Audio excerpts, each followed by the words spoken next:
Welcome back.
Good evening, guys. We have made it here for a terrific Tuesday. Looking good, some fun times, magnificent Monday last night, to be sure. Tonight we will get to some good times with Lovecraft Tale, continue where we left off. Then we'll be on to, I think, some Grim Dawn, continue with the Death Knight, a little fun with the Reaper and the Crucible, and continue the storyline. Though I have completed the base game, the main story. There's still, of course, much more to do. And then we'll get some Darkest Dungeon, which is the type of game if you spend a couple hours on, you don't make too much progress on. So it'll be fun just to return to it. It's been a good while. So let's take a look at all these good things, shall we? Voicemod is such available, and we are looking good for a great time of it tonight.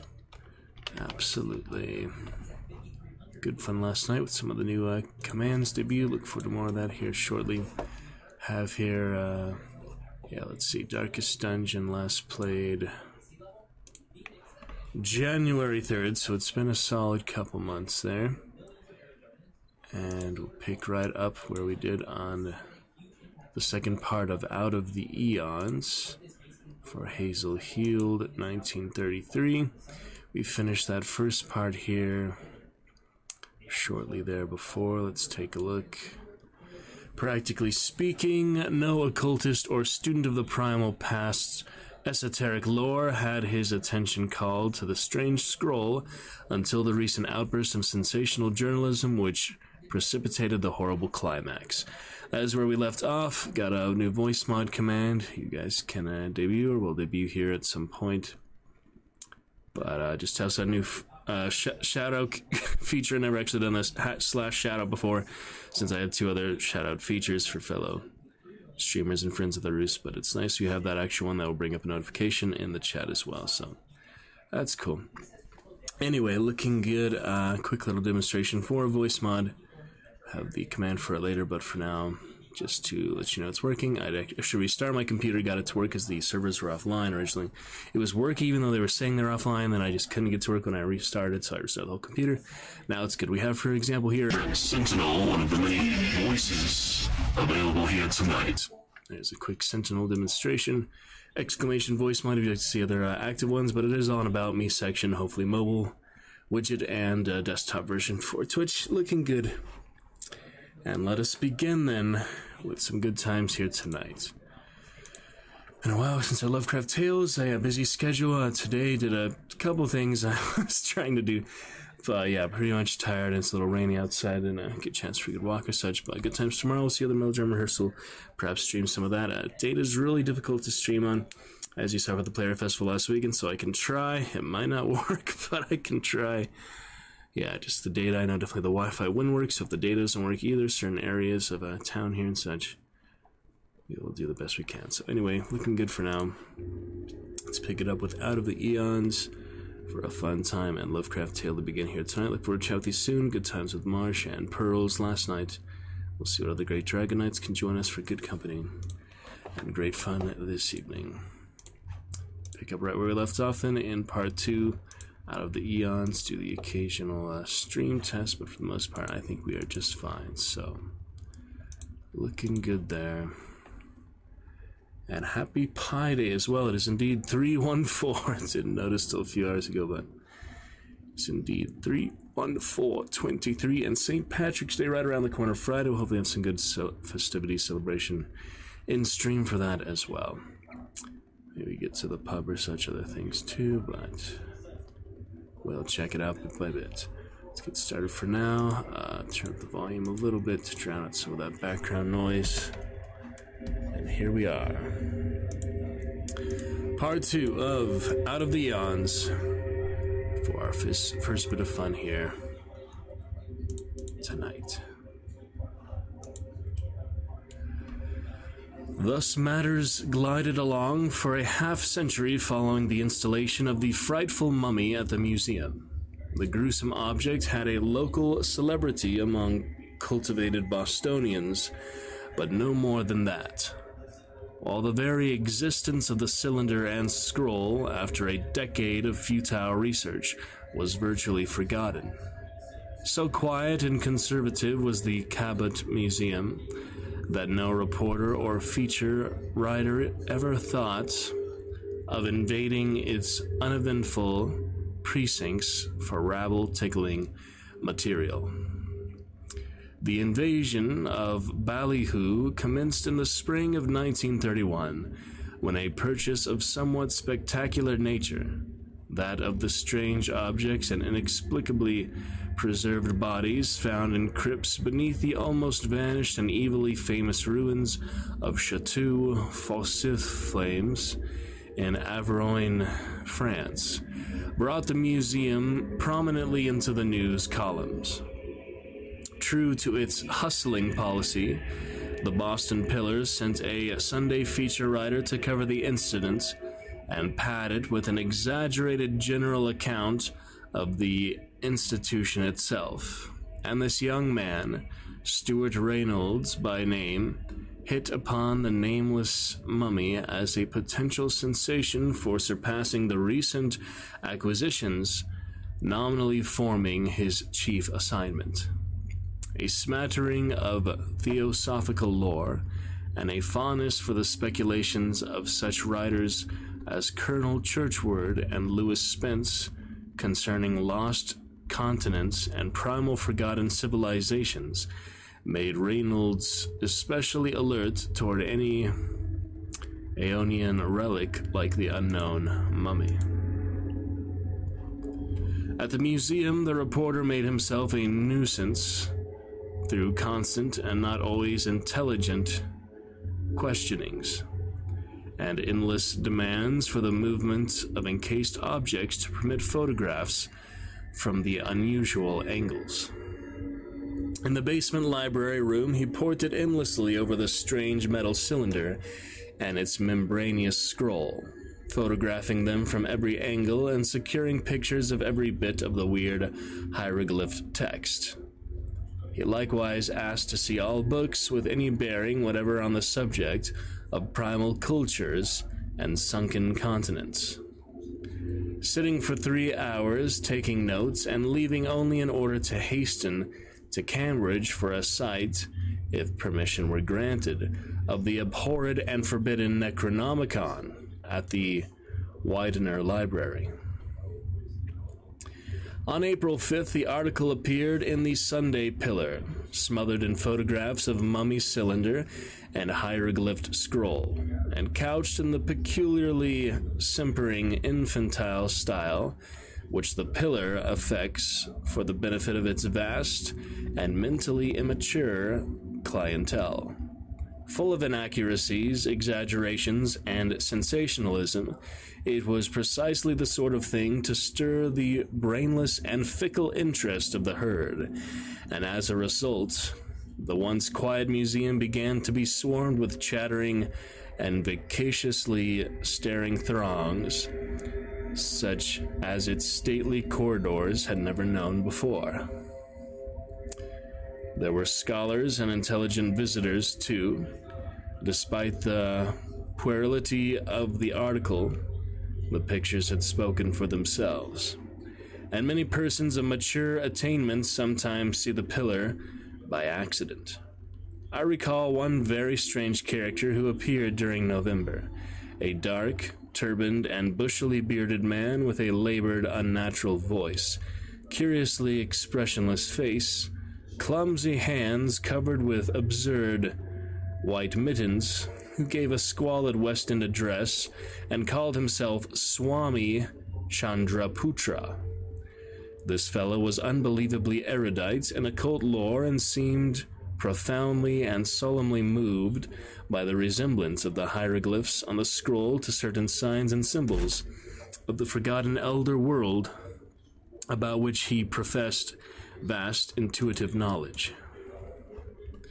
By June, the fame of the mummy and scroll had leaked far beyond Boston, and the museum had inquiries and requests for photographs from occultists and students of arcana all over the world. This was not altogether pleasing to our staff, since we are a scientific institution without sympathy for fantastic dreamers, yet we answered all questions with civility. One result of these catechisms was a highly learned article on the Occult Review by the famous New Orleans mystic Etienne Laurent de Marigny, in which was asserted the complete identity of some of the odd geometrical designs on the iridescent cylinder, and of several of the hieroglyphs on the membranous scroll, with certain ideographs of horrible significance transcribed from primal monoliths on from the secret rituals of hidden hands of esoteric students and devotees, reproduced in the hellish and suppressed Black Book of Nameless Cults of Von Junst.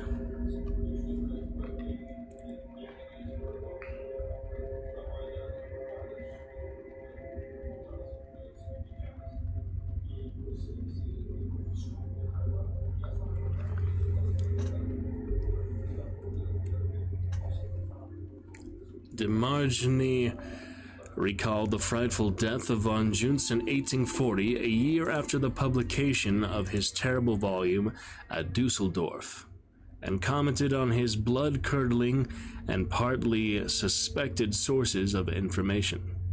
Above all, he emphasized the enormous relevance of the tales with which von Junst linked most of the monstrous ideographs he had reproduced. That these tales, in which a cylinder and scroll were expressly mentioned, held a remarkable suggestion of relationship to the things at the museum. No one could deny, yet they were of such breathtaking extravagance, involving such unbelievable sweeps of time and such fantastic anomalies of her forgotten elder world, that one could much more easily admire than believe them. Admire them the public certainly did, for copying in the press was universal, Illustrated articles sprang up everywhere, telling or purporting to tell the legends in the Black Book, expatiating on the horror of the mummy, comparing the cylinder's designs and the scroll's hieroglyphs with the figures reproduced by von Junst, and indulging in the wildest, most sensational, and most irrational theories and speculations.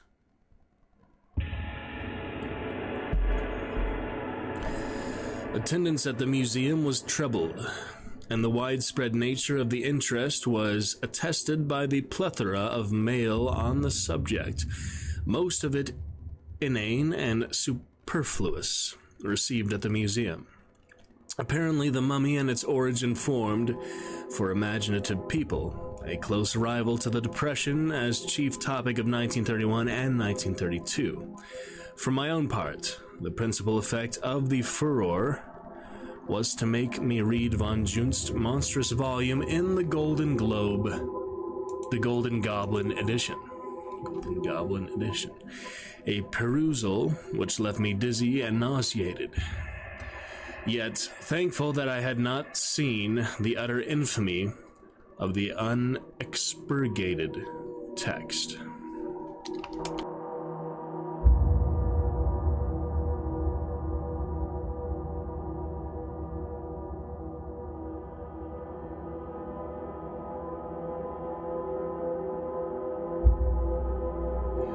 Alright, let's move on to part 3.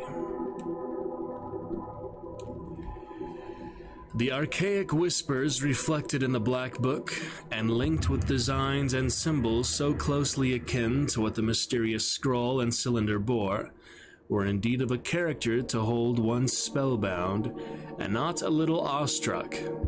Leaping an incredible gulf of time, behind all the civilizations, races, and lands we know, they clustered round a vanished nation and a vanished continent of the misty, fabulous dawn years, that to which the legend has given the name of Mu, and which old tablets in the primal Nekal tongue speak of as flourishing 200,000 years ago, when Europe harbored only hybrid entities, and lost Hyperborea knew the nameless worship of black, amorphous Sathakua. There was mention of a kingdom or province called Kana, and a very ancient land where the first human people had found monstrous ruins left by those who had dwelt there before, vague waves of unknown entities which had filtered down from the stars and lived out their eons on as a forgotten nascent world. Na was a sacred place. Kana was a sacred place, since from its midst the bleak basalt cliffs of Mount Yadith Go soared starkly into the sky, topped by a gigantic fortress of cyclopean stone, infinitely older than mankind and built by the alien spawn of the dark planet Yugoth, which had colonized the Earth before the birth of terrestrial life. The spawn of Yugoth had perished eons before, but had left behind them one monstrous and terrible living thing which could never die, their hellish god or patron demon, Gatanothoa, which lowered and brooded eternally, though unseen in the crypts beneath the fortress on Yadith Go.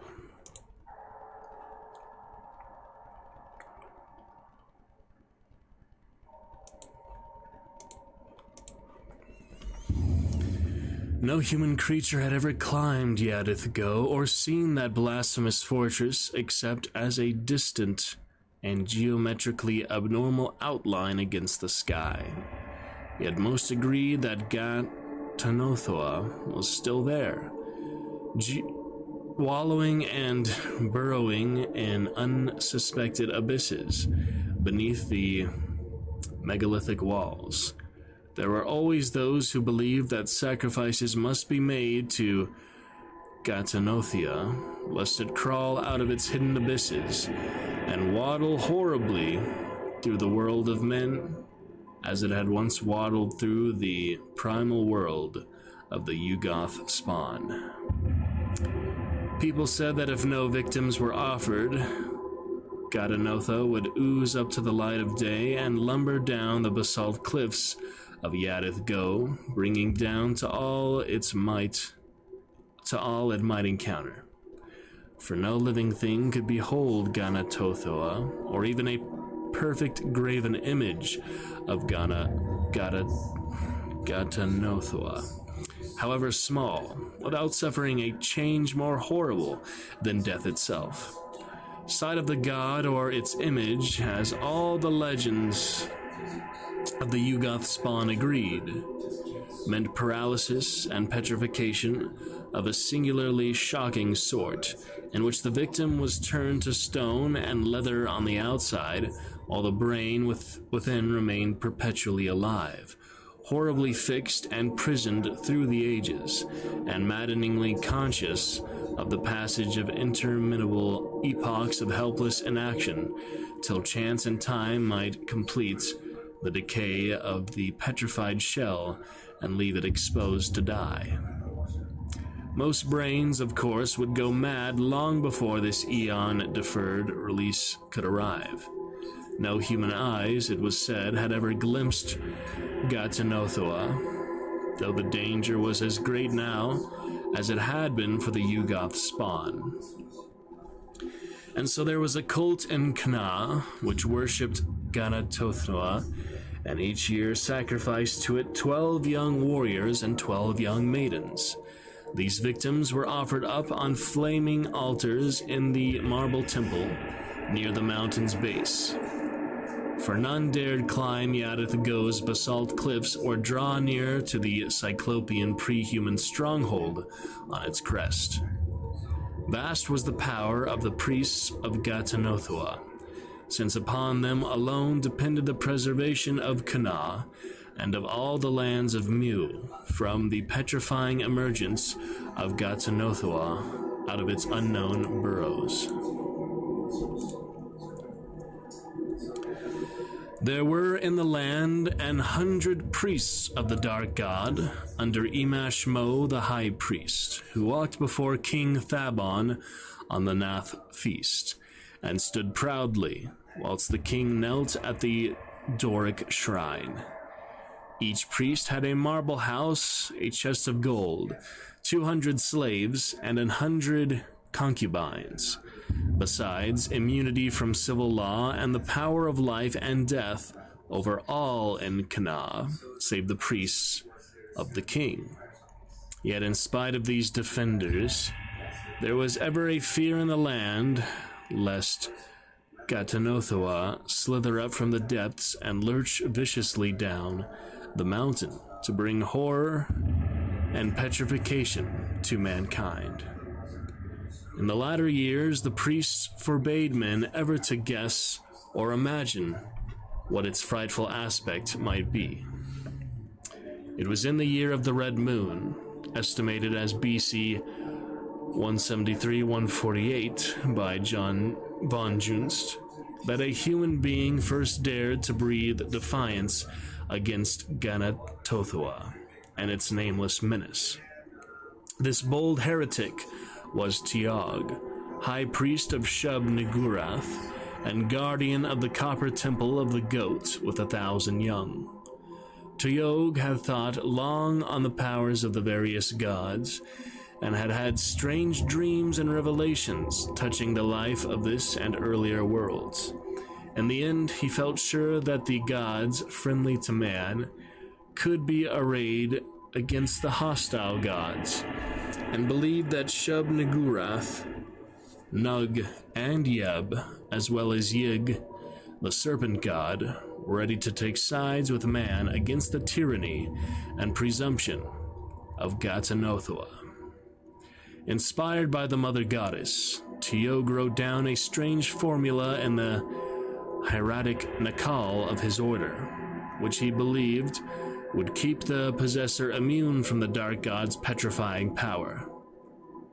With his protection, he reflected it might be possible for a bold man to climb the dreaded basalt cliffs and, first of all human beings, enter the Cyclopean fortress beneath which Gatanothoa reputedly brooded. Face to face with the god, and with the power of Shub-Niggurath and her sons on his side, Teog believed that he might be able to bring it to terms, and at last deliver mankind from its brooding menace.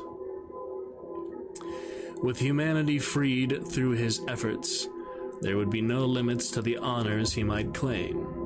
All the honors of the priests of Gatanothoa would perforce be transferred to him, and even kingship or godhood might conceivably be within his reach.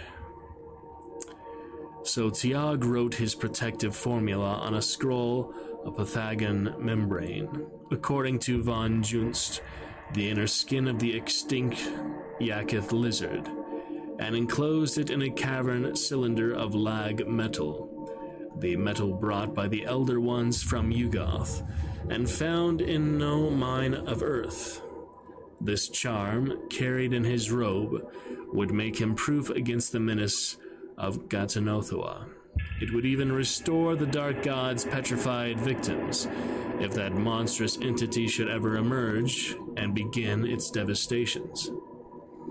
Thus, he proposed to go on the shunned and man-untrodden mountain, invade the alien-angled citadel of Cyclopean stone, and confront the shocking devil entity in its lair. Of what would follow, he could not even guess, but the hope of being mankind's savior lent strength to his will. He had, however, reckoned without the jealousy and self-interest of Gatanothoa's pampered priests.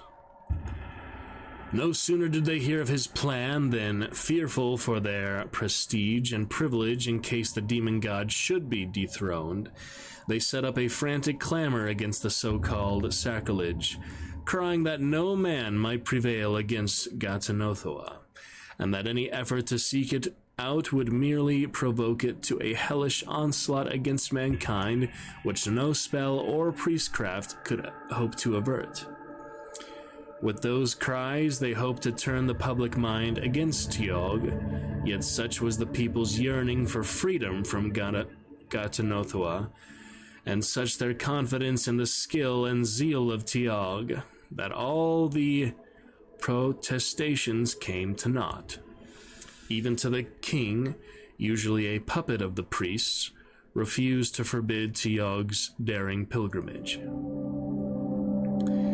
It was then that the priests of Gatanothoa did by stealth what they could not do openly.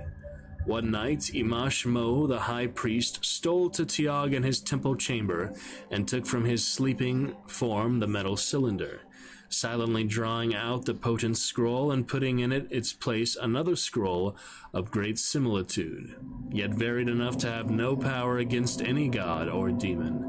When the cylinder was slipped back into the sleeper's cloak, Imash Mo was content, for he knew Teog was little likely to study that cylinder's contents again.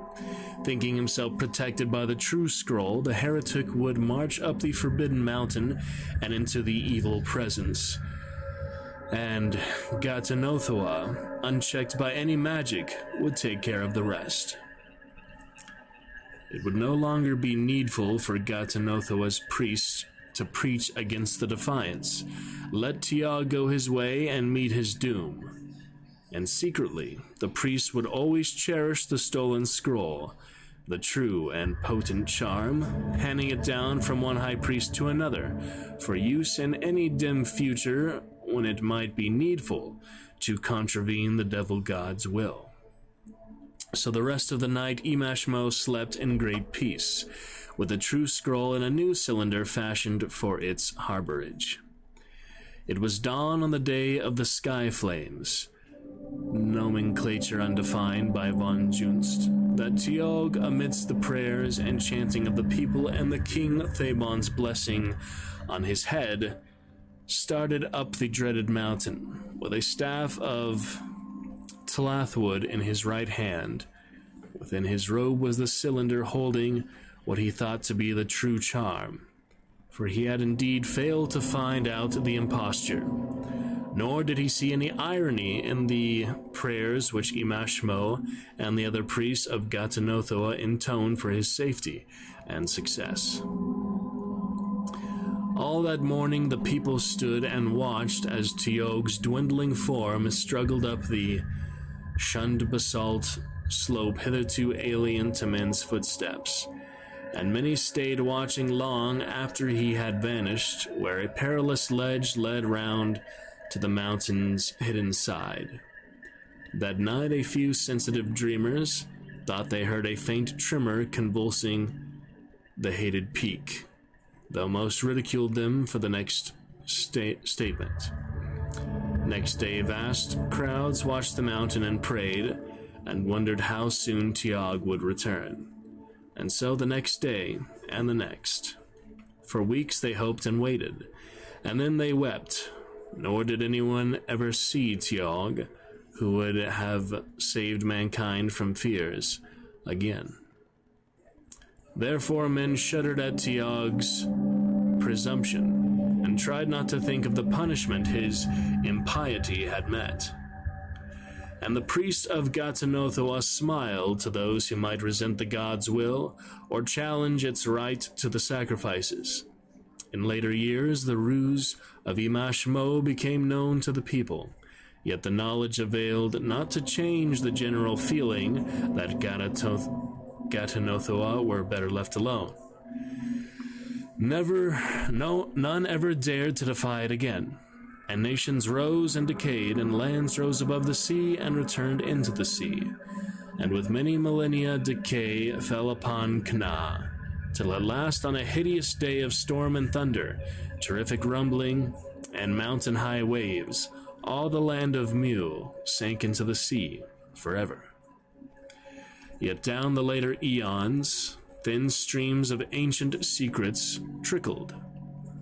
In distant lands there met together gray-faced fugitives who had survived the sea fiend's rage, and strange skies drank the smoke of altars reared to vanish gods and demons, though none knew to what bottomless deep the sacred peak and cyclopean fortress of dreaded Gatanothia had sunk.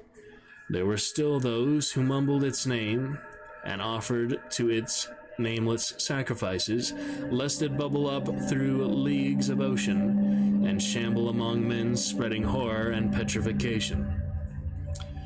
Around the scattered priests grew the rudiments of a dark and secret cult. Secret because the people of the new lands had other good gods and devils, and thought only evil of elder and alien ones. And within that cult many hideous things were done, and many strange objects cherished. It was whispered that a certain line of elusive priests still harbored the true charm against Gatanothia, which Imashmo stole from the sleeping Tiog, though none remained who could read or understand the cryptic syllables, or who could even guess in what part of the world the lost Kana, the dreaded peak of Yadith Go, and the Titan fortress of the devil god had lain.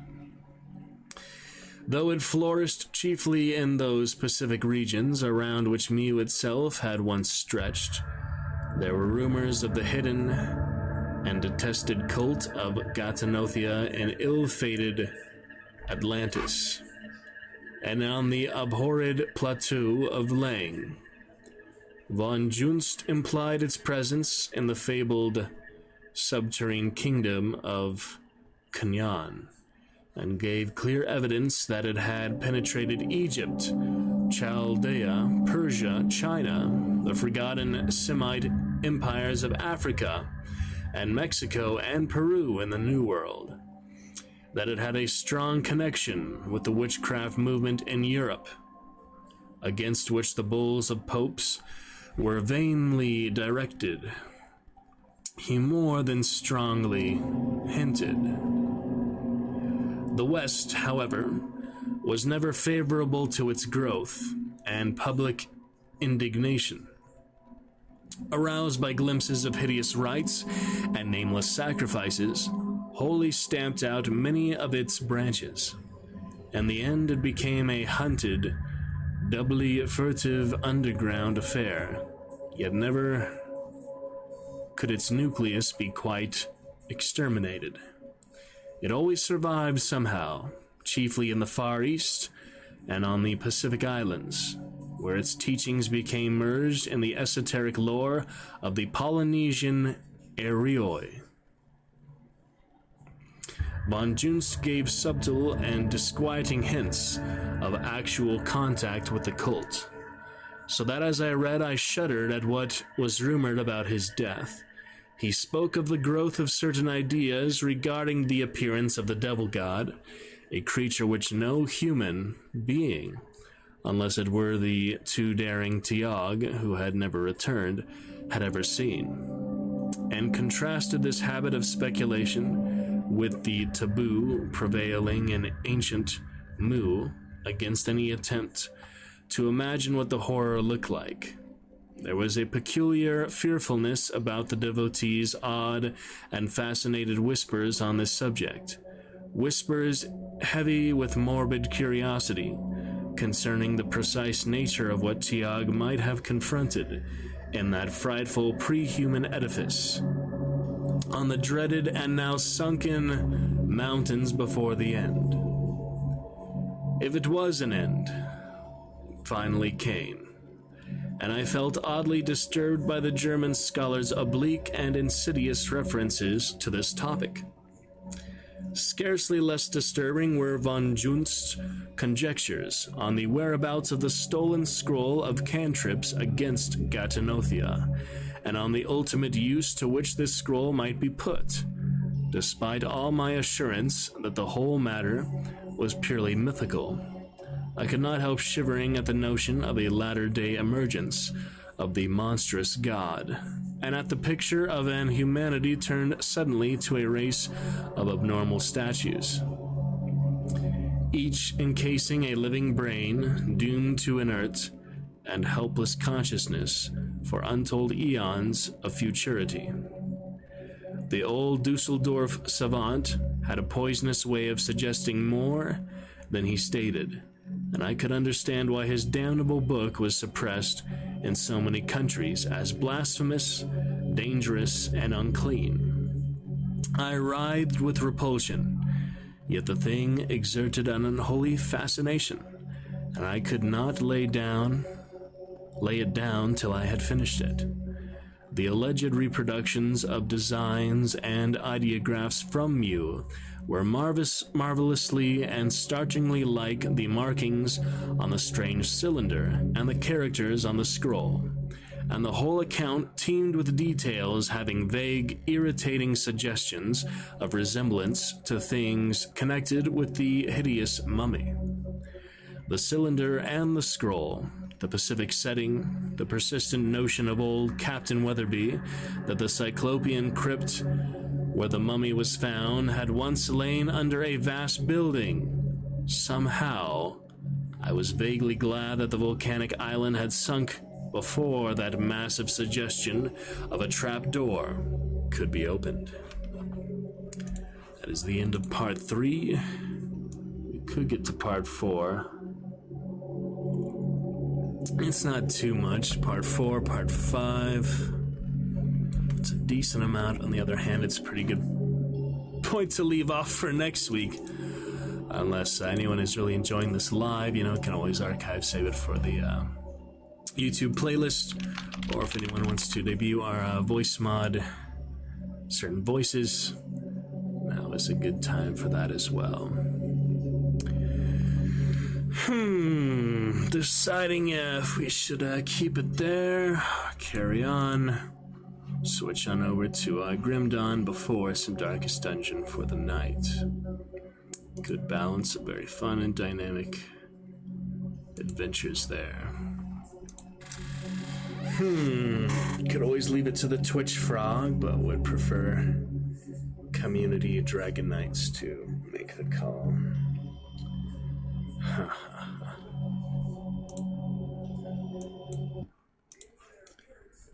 Yeah, I guess,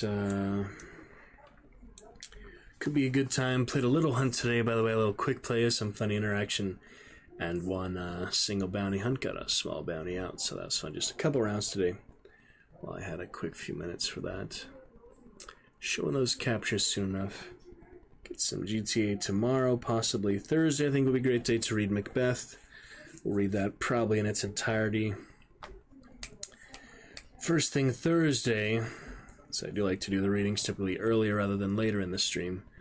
So maybe we'll just save more of this for next week, because they're going to be reading a whole long Shakespeare play with drama characterizations, especially focused on my character, Malcolm. So we'll have to see about that. The complete works, I have the big book for it, so that'll be interesting. Since we have so much to read for that, just Thursday, I think start for that before I have the meeting for it this weekend. There is Marsh. Voiceless, it cries, wingless, flutters, toothless, bites, mouthless, mutters. Kenneth, guess the answer? Good time for you to come in there, Marsh. Is it a river, he asks, without directly hinting or telling you. River isn't a word you often see combined with what the answer is, if that makes sense to you. But no, it is not a river. When you're ready, Marsh, exclamation riddle A will give you the answer. But hey, it is quite fun to keep this guessing game going. We'll have riddle 2 for you ready right upon the answer there. Riddle 2 is included the answer in the riddle, but it's a fun time as well. How are you doing tonight, Marsh? Saw you enjoyed some good fun with Majora's Mask last night. Still thinking, yep, no rush there, Mr. Grim. We're gonna get some Grim, Mr. Marsh. We're gonna get some Grim here. Grim Dawn. Grim Dawn, some Death Knight Reaper action. And yeah, I hope you enjoyed listening in on a bit of Out of the Aeons. We left off there on into part 3. We'll get to part 4 and part 5 next week. As I was mentioning, gonna read Macbeth tomorrow, Thursday. Melodrama Rehearsal tomorrow. I'm going to try to IRL stream it. If you have any IRL streaming advice, Marsh, I think just the data can't even handle it for that, because Wi-Fi and that and such. And I did find out, Marsh, this brand new shout-out feature. I have the, shout-out clip, Twitch Guru. I have the shout-out Firebot for the picture. Now there's actually the chat shout-out also works. So thank you for starting off our chat tonight. Welcome back to you. Welcome back. That's a good clue without giving it away. Yeah, I don't want to be too right on the nose, but still, yeah. That word that you mentioned, river, is included with the actual answer. Together, it is a possibility there. Never done our stream. Wow, interesting, Marsh. Yeah, you've seen me do a variety of different things for them with varying degrees of success. Some work, some do not. Let's get some great fun tonight with Grim Dawn to start here with the Reaper and Death Knight. Yeah, it's nice to just have the one in chat too, so that actually pops up your channel there, so that's a good one too. Good to see you. How goes it, Marsh? Happy Pi Day. How's your Pi Day on this fantastic, terrific Tuesday? Onward.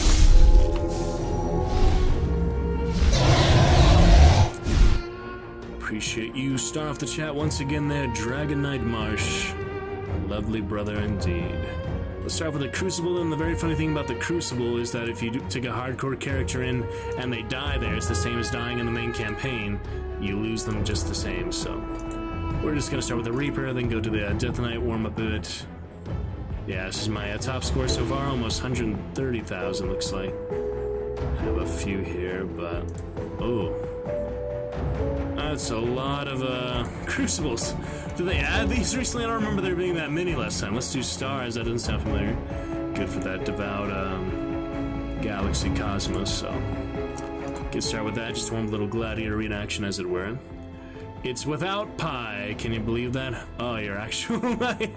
Yeah, I've got a very town I live in. Marsh is actually very famous for apple pie, so kind of ironic that I'm not having pie either on Pie Day. Crucible of the Stars is indeed more of an actual gladiator, and this is like the Corvin Basin one. Oh yeah, we can make those beacons once we have tributes. Do I have those? Oh, I did have one, yeah. That's all I have for now, but yeah, these are just those little turret areas, so I think you can use those for rewards or something. You can also buy stuff, sell stuff.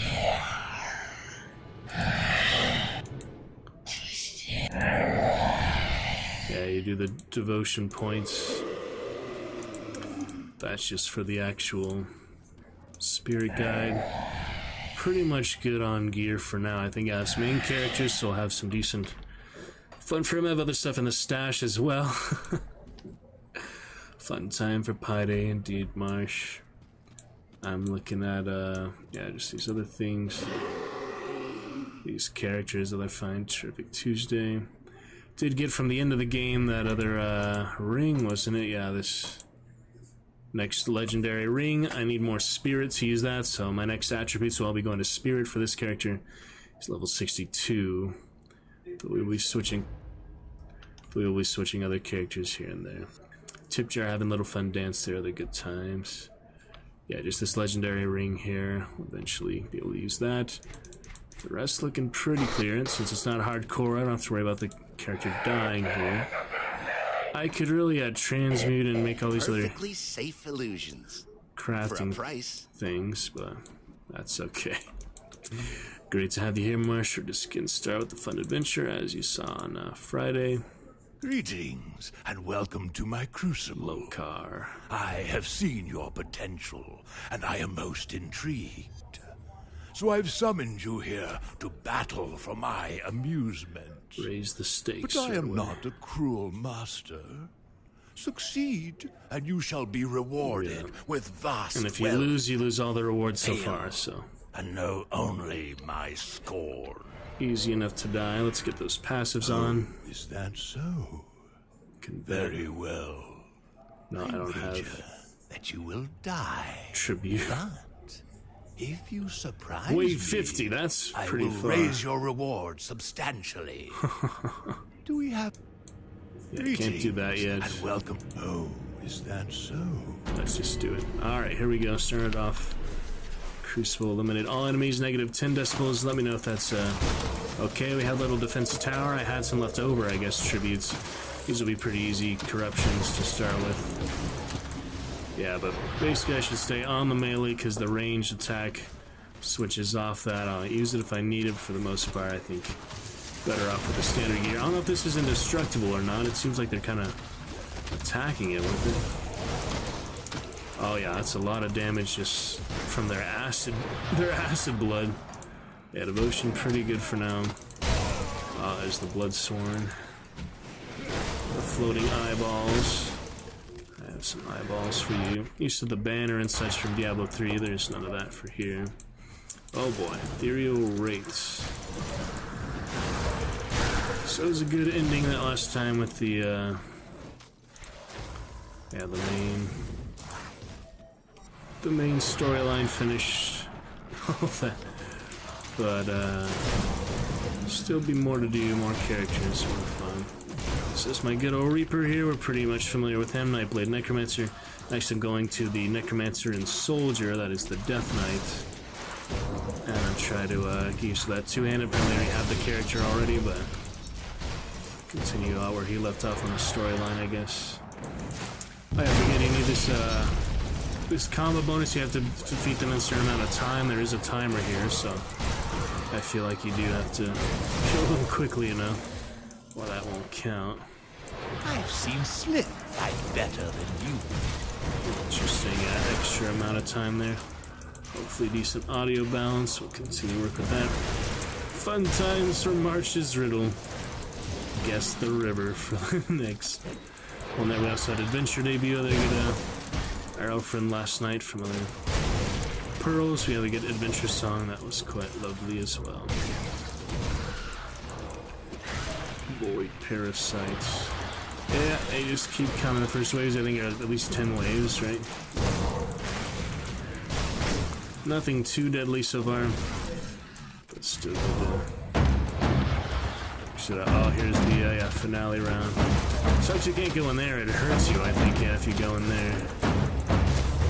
So it's kind of awkward when people monsters are there. Oh, the Shambler, those are always tough, yeah. Somehow taking a lot of damage might be Sanctuary or something, yeah. Okay, then. That was a quick one.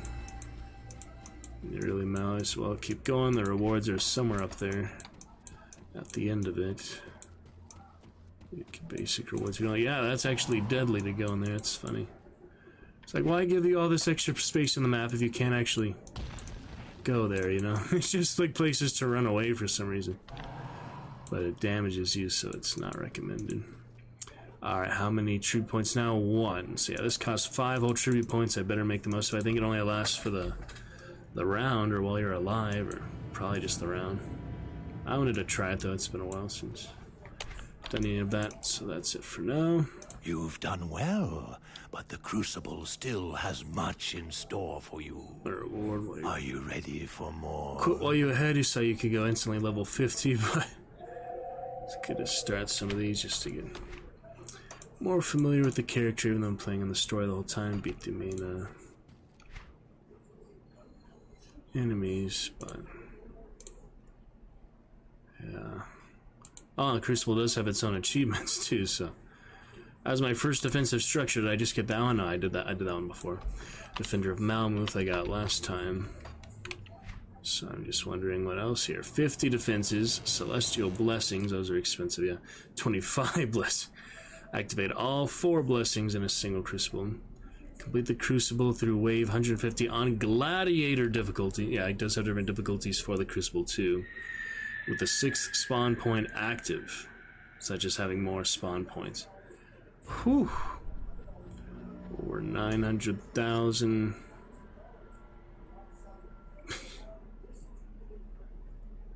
And top score 150. And I just got through 10 and that was tough enough, so yeah, these are some really high challenges here. I remember how to activate the Celestial Blessing, so let's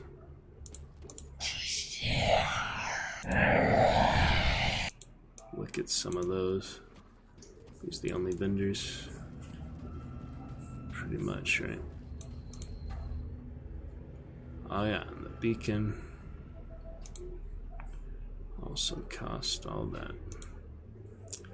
Yeah, 100 tributes, can't have more than 100 at a time. Let's you entertain him enough. Yeah, I remember the Celestial Blessings, but not really where you get them from. Nothing on the Smith. I could make that right now, but not much need to. I think the Celestial Blessing is from them or something. Oh yeah, the blessings.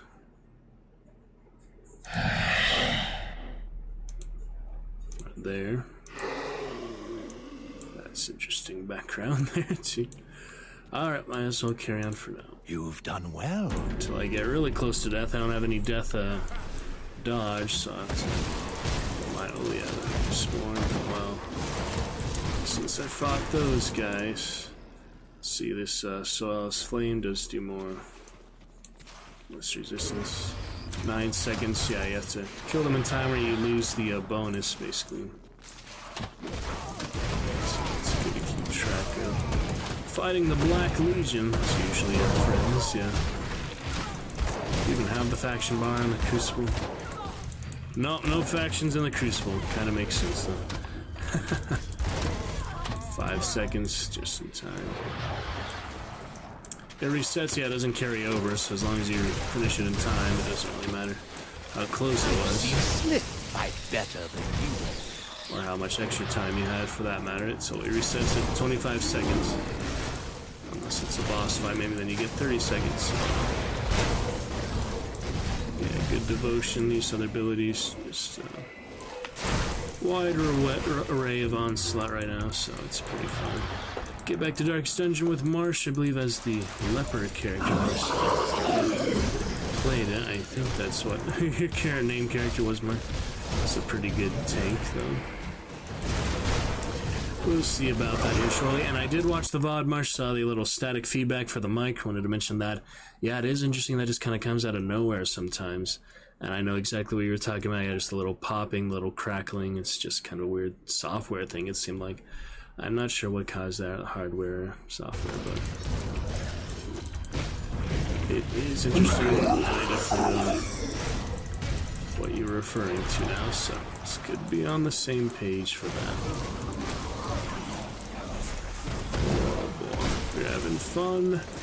Tuesday on a Tuesday.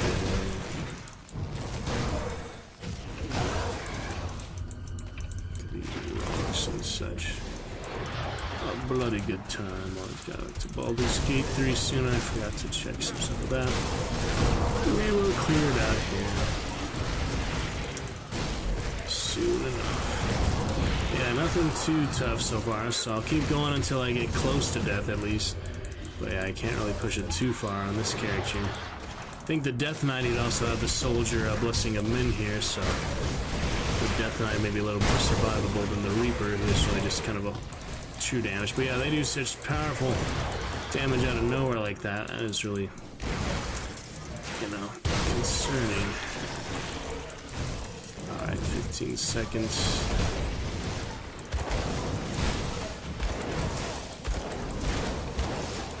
Who the heck are those guys? What's...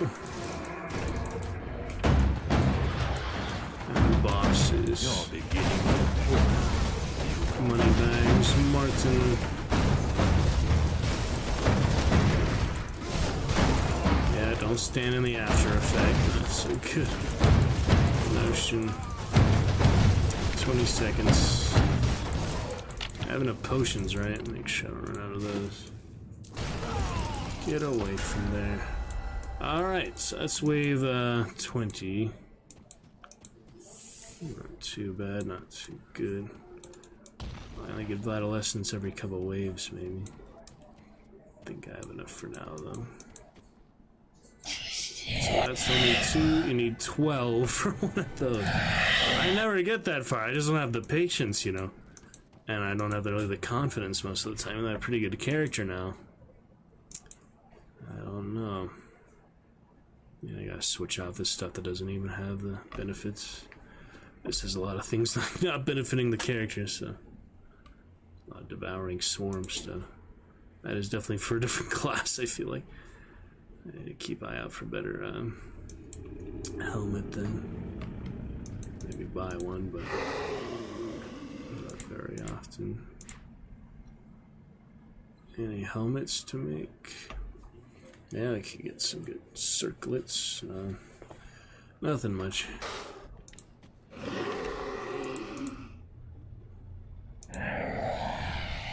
Inventor, dynamite, blow it up, whatever.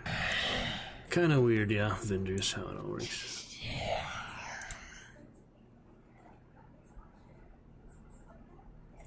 Yeah, probably not gonna find anything better there. They're worth a good amount, but I just don't have enough physique or such. Pretty high level gear, I guess. Has more armor, but a lot less, you know, magic effects, and this adds so much like physique and stuff, so that's really good. See, if I take it off, I have, yeah, considerably less stats, so... Yeah, character pretty much always looks the same, but... It is interesting how much physique it adds.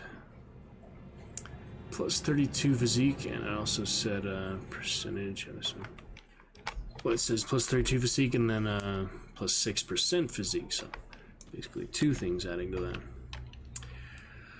Alrighty then. Well, let's, I guess do one more. Impressive, but you've only... One more for Sanctuary. Nothing too bad so far, but definitely stuff that can still kill you if they land high enough damage fast enough.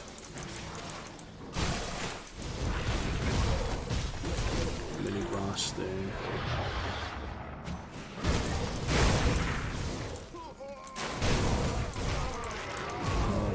Quite a few of them. Try to... Yeah, it just wants you to go so far, basically. It's insane. I remember dying a few times. Been a good while since I have played it, so... Maybe a refresher here. Oh boy. So few things I want. There's also, you know, a special place in the streams. Hard because it was the very first game I did play on a new computer. The very first game I played on stream, and we fixed the insane frame drop Very much better for that tonight, 0% so far, but yeah, the default stream settings, new computer, all that, so that was quite interesting. And it's lovely to have that working properly. Looking great, so a special sentimentality for that too. Here we go.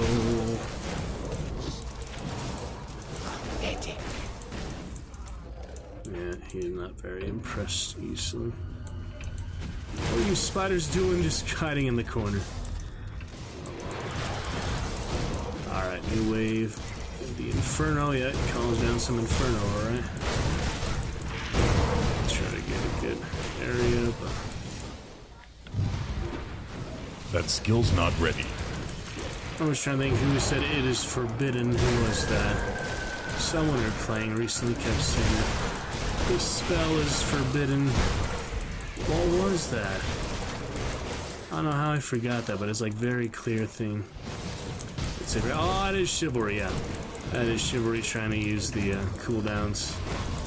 Evil Queenish, that was like forbidden. That's what that was. The Evil Queen. Now I remember what that was. Alright, this will be my last wait for now. Let's try to get through to one piece. Like I said, switching to the guns, while I do have other abilities here. This part will be a lot less damage, just not as effective as the Nightblade's primary tools. There's other classes, of course, would be primarily range. Those are probably better supportive, not like single player like I play, but I'm going to do the Reaper and the Ritualist for Dragon Lord Dab when he does return to us. Try that too. Another co-op action at some point. Anyways, so yeah, there's really no need to worry about range unless you play other character for that, but it's nice you still have it, you know, with a good rifle as the backup. It's called the, yeah, Wrathbringers. It's Death Omen and this, Cruel Edge, but still good enough. Oh, yeah. Nothing here. I don't know if Crucible likes that, so keep it to the next area. You got a story. Oh, and a one-shot. See, gotta quit while you're ahead in this mode. That's unfortunate. You have failed your compensation awaits. The Crucible claims another. It was hardcore, would have been dead there. I mean, they hit you just so quick, so fast, so yeah. Not nearly as good rewards, but not that I really need anyway. Damn. Yeah, it's a good one just to get some basic stuff, but... Man, they just, like, totally one-hit me there. Whatever that enemy was, he had a powerful attack, and I have no idea what it was. That's why hardcore is all the more dangerous. You really gotta watch for these certain attacks. Well, I have free inventory for now, so I guess we'll go ahead and grab all there is. Sell it, why not? I mean, it's basically free area to get stuff. Only takes a few minutes. Reaper done a little bit dirty there at the end of that, but we still keep the tributes, so that's good. And it's not hardcore, so we're not dead. The character not dead completely. Doesn't seem to be many achievements for hardcore Crucible, so that's probably a good thing. There's a lot of hardcore achievements for the regular story and character and such, but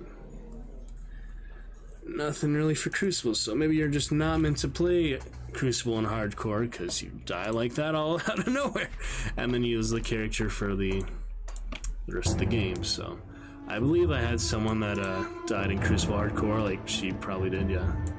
Maybe, I don't really remember. Remember he died in the story. She probably also died in Crucible.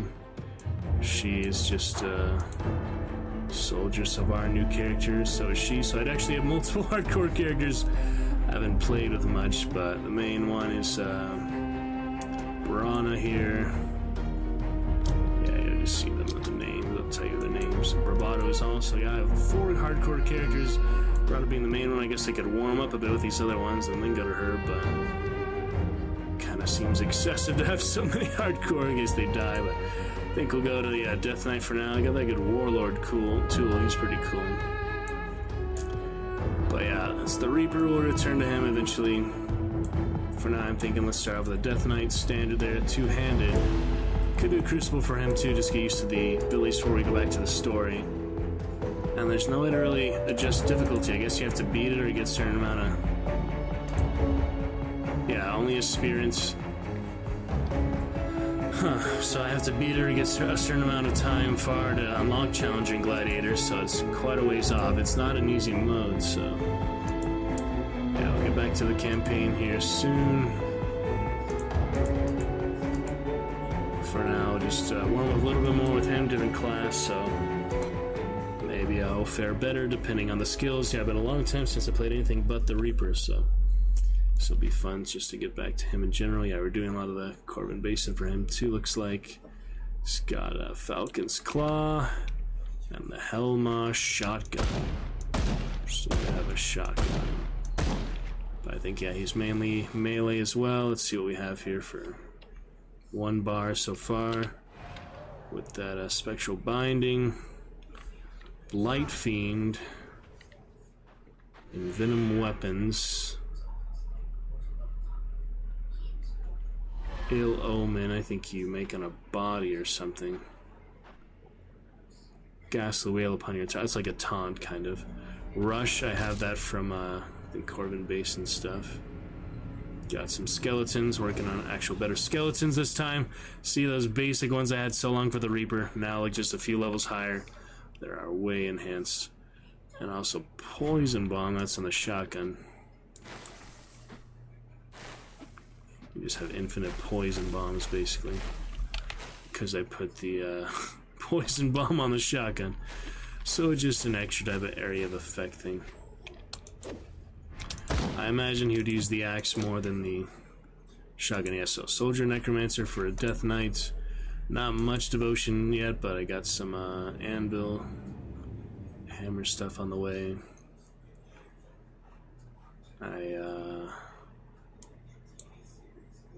Many affinities, extra points, but that is that. Let's see, a few, yeah, Necromancer, like I said, greatly improved skeletons.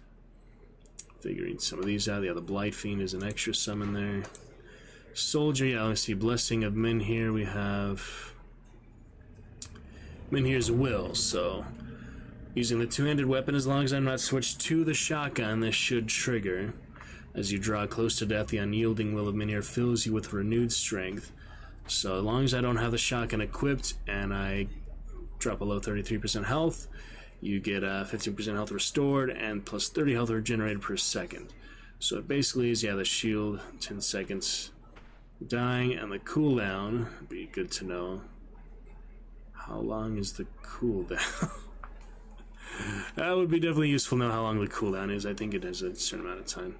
So this is my little pet here. We can set him as aggressive since it's not hardcore, I guess. Doesn't really make much difference.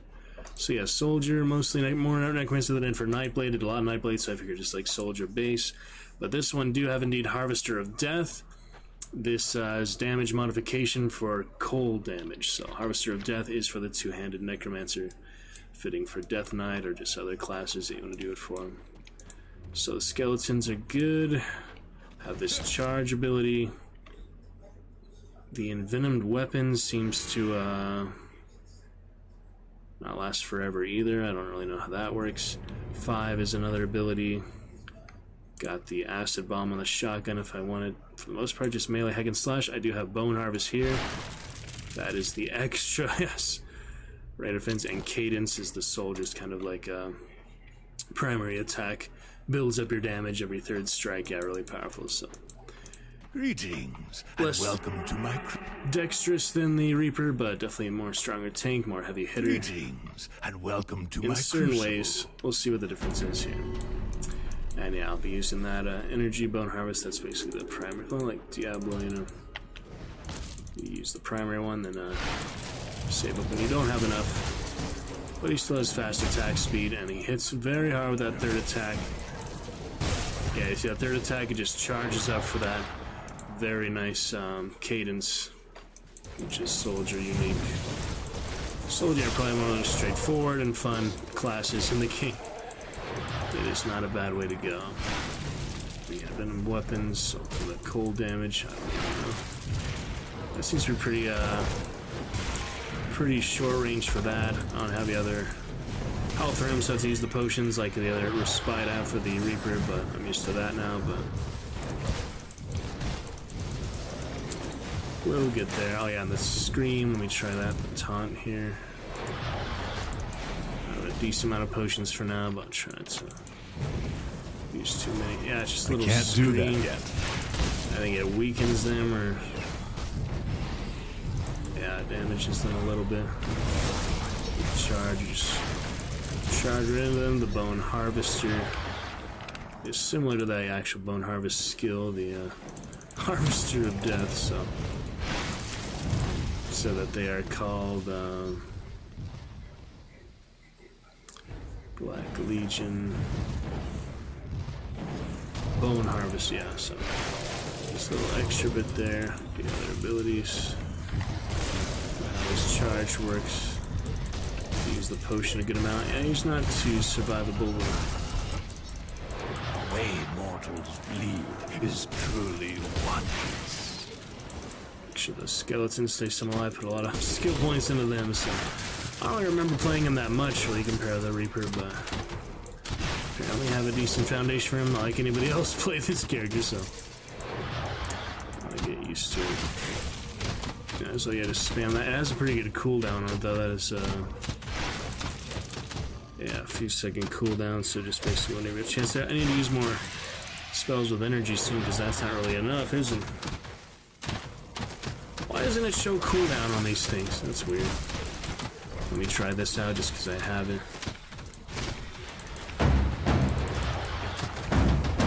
Go to acid bombs. Don't do particularly much, but it's just an extra type of ability, you know?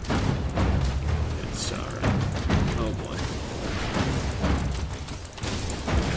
Blessing will come in as the empowered aura there. So. I can't do that yet. Oh no, when that triggers, yeah, it did trigger, and I died anyway. That was too much to handle. Wow. So he's not as strong as I thought, but at least saved me the trouble of going very far. The Crucible claims and yeah, that was rough. Not the farthest I've made there in a while. But I will still grab everything and head to the story mode after taking care of all. My inventory is full. Oh yeah, he only has the one bag, so it'll take a bit longer. Alright, never mind for the magics then. Yeah, the charge does a little bit of damage, right? It stuns actually, so that's good. Oh boy, well that was interesting. A little bit tough. Alright, but pretty decent gear for now. I don't think I really need much of this. I can maybe keep those. Those are better pants, yeah. Sell the rest. Oh, yeah, all these things are just extra, I think. Components, and pistols. That should be alright. Oh, yeah, and there's that clarity, so you reset all your devotion. Similar to the skill reset, but, you know, different area. Demonic amulet, can't really tell which is better here. Yeah, bonus to pets on the one I have now, so that's actually good for him. Subtle little things here and there, improvements. Yeah, I used to this. Cooldown is a couple seconds, but it is interesting. Alright, good for now. No need for those yellows. We shall carry on. Where'd that go? That was weird.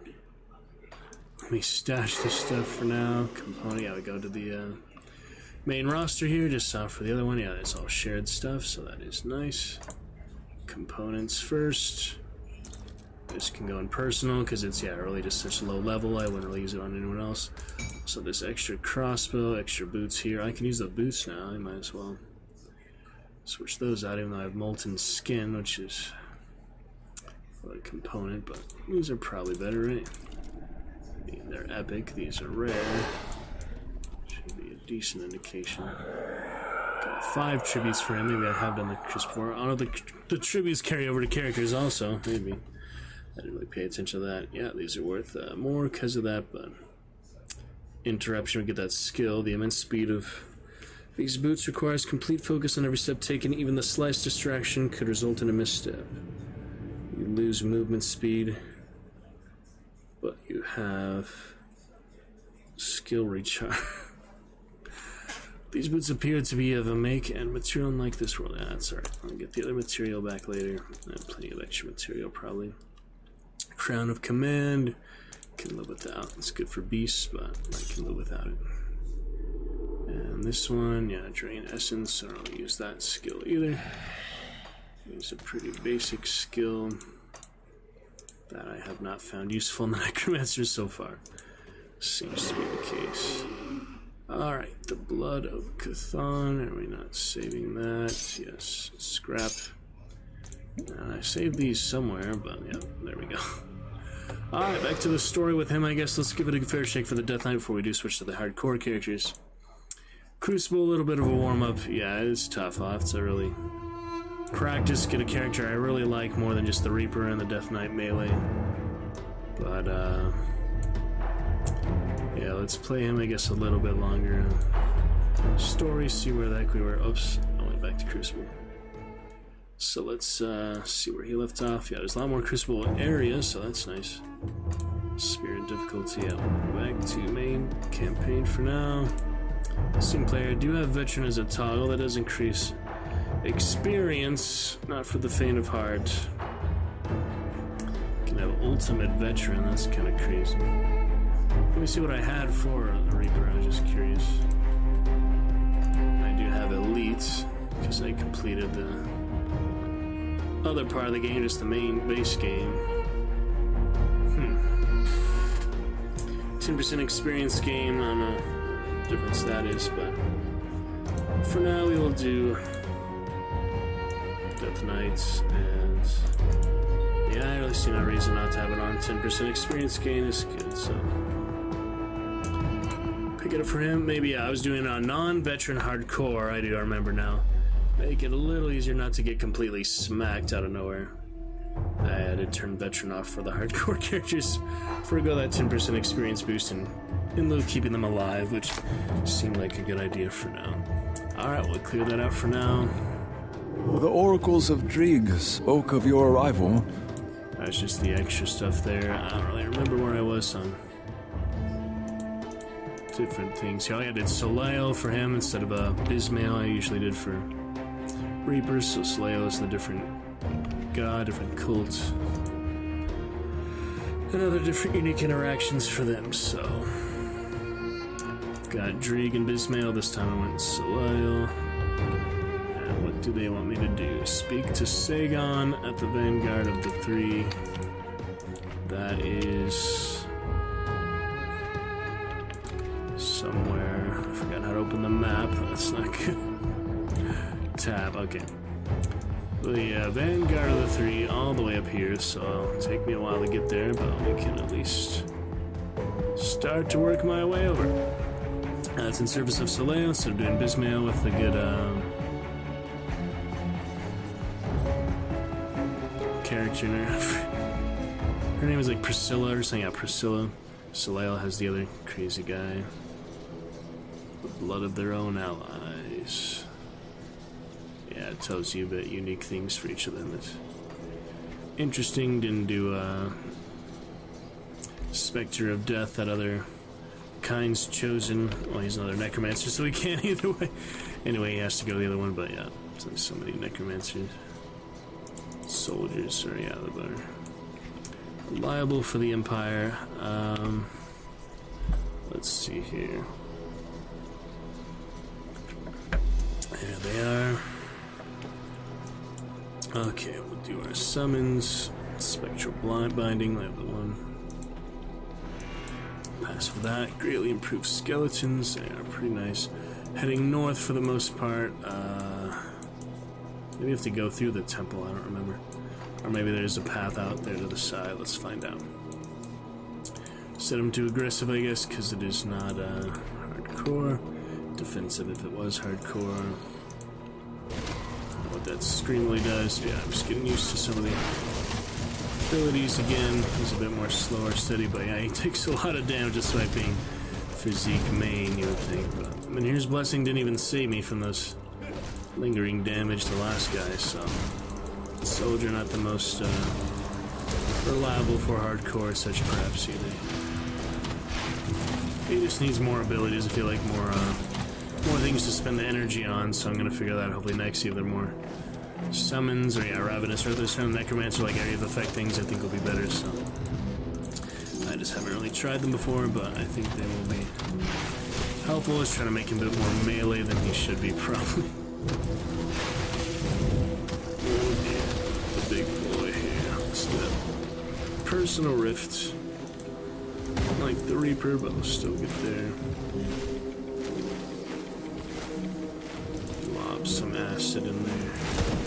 For being a shotgun, it's not exactly very damaging, is it? Nah. Fails to meet shotgun expectations. That skill's not ready. That stun helps, it just does not last more than half a second. Really like have to pay attention to the tiny details. This game, a lot of tiny advantages, or big advantages. More so than usual. Yeah, it will soak up that damage. I'll eventually get him, it's just a little precarious compared to the Reaper, who's just such an assassin. But he has other, strengths, I'm sure. Illumination. We'll get there. Well, those guys. Yeah, level 24, not too far here. Look at faction. Yeah, we've been through a few of those things like Corn Basin, the other part of the world, wherever that. Yeah, all this stuff over here, the desert. That's Shaded Basin stuff. That the Arcovian undead. Remember, it was interesting. We fight those yet? Maybe not. Yeah, a lot of hostile and despise. You get those big bosses when you get to a certain nemesis, but usually play long enough to get those. Don't stick to one character for very long. Hardcore will be exciting though, so this is veteran. We'll be switching to hardcore here shortly. Occasional stream tests. We're looking good. Marsh here, bring our chat to life. Good fun. Think we are set. Keep track of the skeletons on the corpse fiend. What's he called? Light fiend. Balance of abilities. It's a tad bit difficult, but we'll figure it out. And that scream, just kind of an extra ability. Mainly want to just melee them. This is current strength. Personal Rift is L for temporal. I don't know why the hotkeys have like nothing to do with what the actual word is a lot of the time. It's just what they thought was better mapping, key mapping, I guess.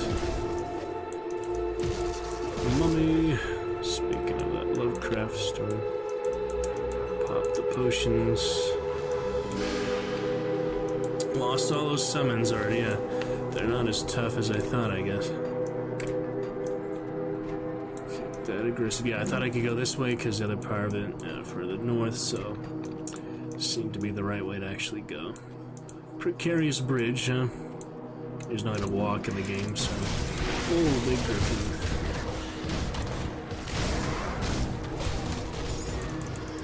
They actually do run away, I guess. From the ill omen. Lesser foes. Shatters the confidence of lesser foes. That's cool. Run away from the Necromancer. Try to do that bone harvest. Black Legion, basically all soldiers are part of it. The actual faction, and I got it technically. Oh yeah.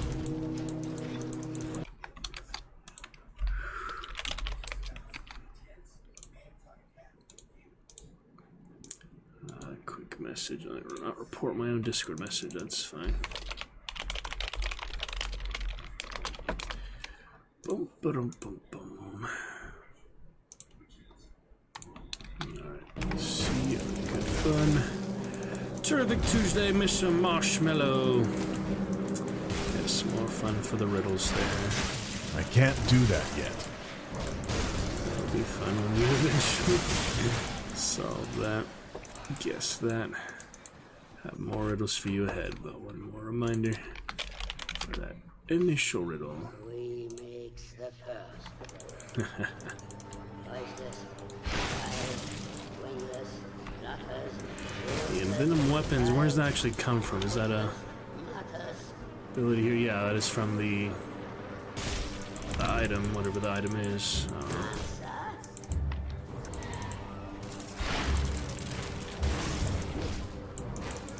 Come here, you damn fire maggots. Those are funny. Oh my goodness. It'll topple the empires. Eventually. Get those summons out. It's hard to keep track of them because he's on the top right, the Blyfiend. The summons are in like the status bar though. You just have to keep an eye out. So I have cold and poison damage then. The envenom weapons on the bone harvester. Doesn't make too much difference, I feel like, the types of damage.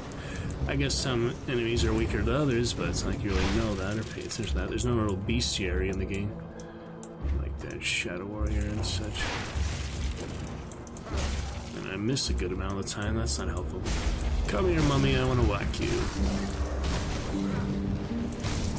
Okay, so we're making some progress here in the area, that's good. So at least we're going in the right direction, that's always good. I don't really have to kill every single mob, though. He's taking damage just running away, that's fun. Into the canyons, kind of nice looking.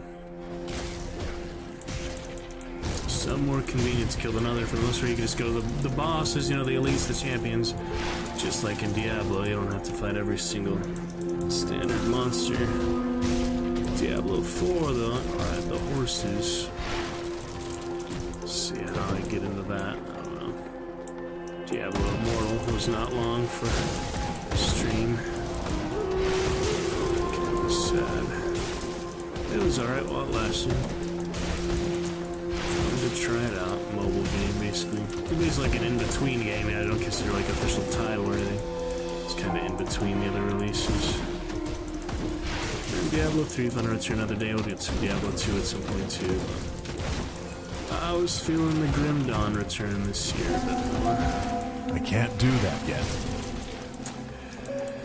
Absolutely. Darkest Dungeon we shall get to, it's actually getting late really fast today, so maybe half an hour more of Grim Dawn. We'll get a little bit farther this character, we'll switch over to the hardcore character, and we'll play it safe with them, so we'll just do a little bit. Then we'll get some Darkest Dungeon. A couple of good dungeons. I can't do man, that they're just shooting me up with whatever the heck. Rise, skeletons, bite fiend, hopping potions. These are Scorpiuses. Oh, I didn't have my gun out. I wonder who's shooting all that time. It's me. Alright, the Knoll.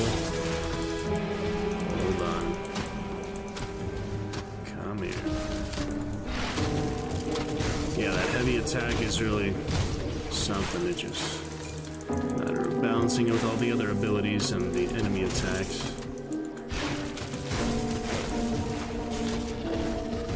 Yeah, the charge was a good one from the core base. And I guess Forgotten Gods is a pretty good one to start with. That Malmuth was fun one to finish on. I guess I could do Malmuth next for him. And then the standard campaign, but standard campaign wasn't much different really. It's just kind of its own thing. There's not like more individual faction quests, so that would be nice if there was, but it's kind of side quests, basically like little gathering missions and stuff like that. The desert calls. Her burning waves beckon, calling sweetly in my ear. I see her in my thoughts like a golden ocean laid bare before me. Her grand expanse conceals countless treasures hidden tightly away, left for only the most intrepid lover to reveal. Though her dangers abound, she lingers in my...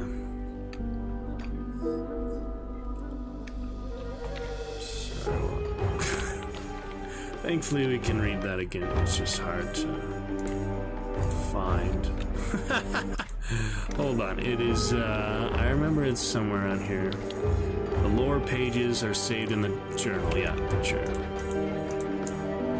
Lingers in my... haunting me as I sleep. There are many others I have loved of beauty beyond compare, whose pleasures weaken lesser men, but only she has gripped my heart. And though she is the cruelest of lovers, starving and burning those who seek her pleasures, I shall return to her. For the desert calls to me, and I shall always answer. A nice poem, more or less.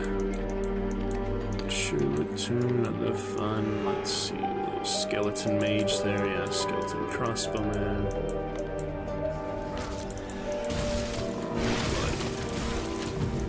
That audio level is decent. I'm trying to make it a good balance. Probably turn it down a little bit, but as long as I'm as loud as the game, not quieter, it is relatively a good balance. That'll be things for VODs and stuff. There's -10, so it's a good threshold for some games. Some a little bit too loud, some a little too quiet. We'll continue to adjust. Audio very important after all. Big old griffin. Big old something. Yeah, moving in the right direction. We'll get that next waypoint here at the sands. Getting there. Clear out the mobs, I guess. Unless they're particularly interesting, I don't really have to. You get more XP, but I don't want to just fight mobs all day. So let's see. Here for the Death Knight. Death Knight and the Reaper. There's a lot of different combinations with the Necromancer, obviously, but you don't have to do all of them. Do I have some dynamite? Dynamite? What is that? Oh, it's just the magic, Phyllis, as it were. You get what you need for that. First becoming considerably more powerful. Well, I have to get there eventually. Yeah, if I don't have the two-handed weapon compared to the dual-wielding sword and shield, also gonna have for the Oathkeeper, she throws the shield, so we'll probably be getting to her maybe after just a little warm-up with the next hardcore character.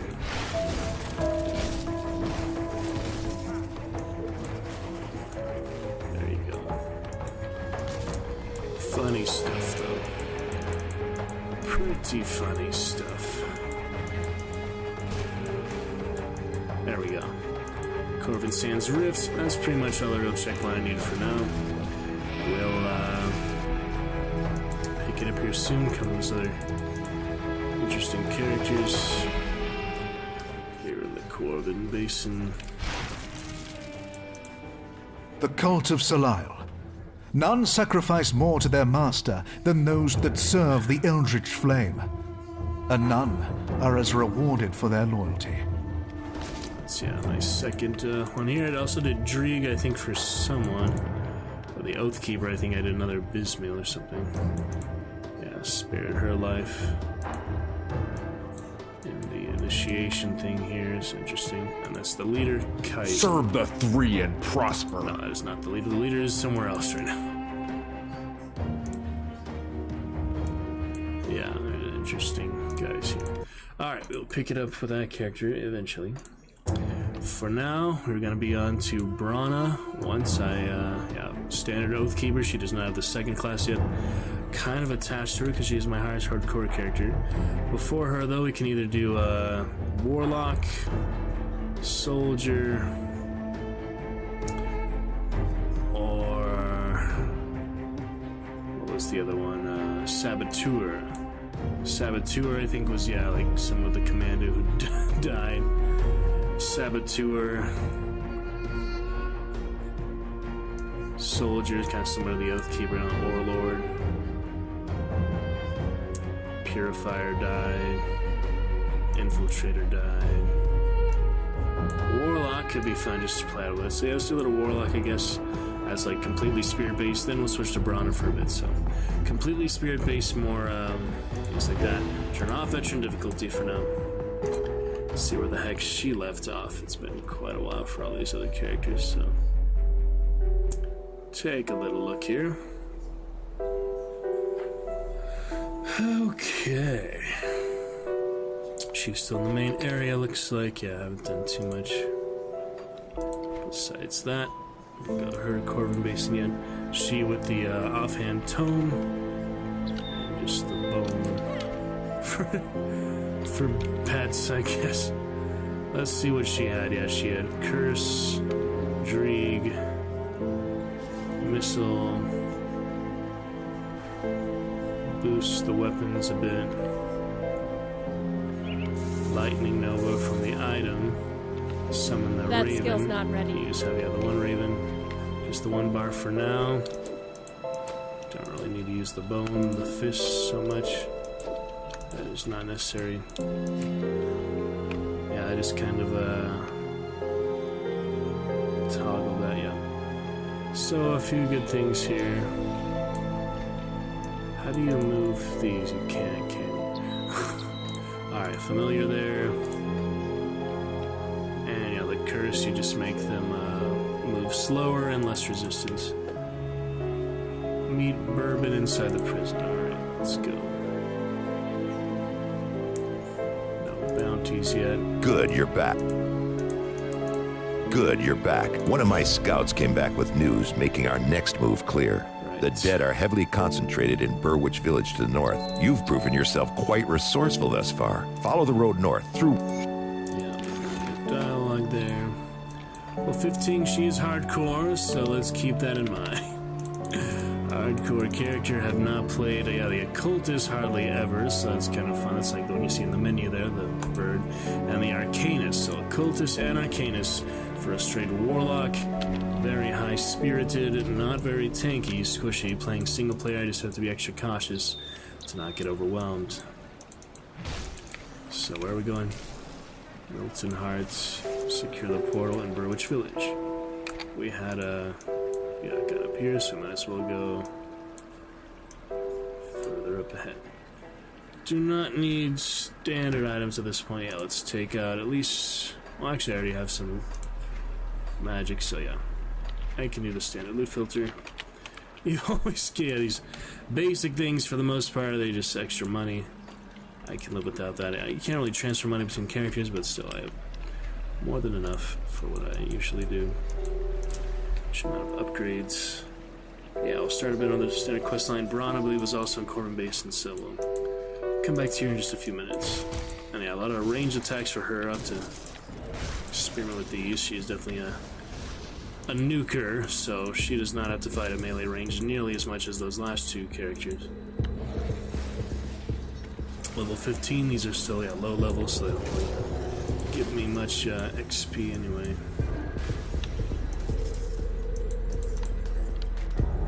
Crystals.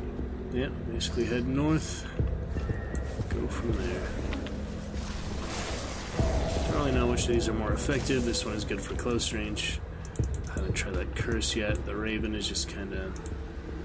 yeah, set him as defensive, like saying earlier. You can also direct him. Oh, you can actually control him.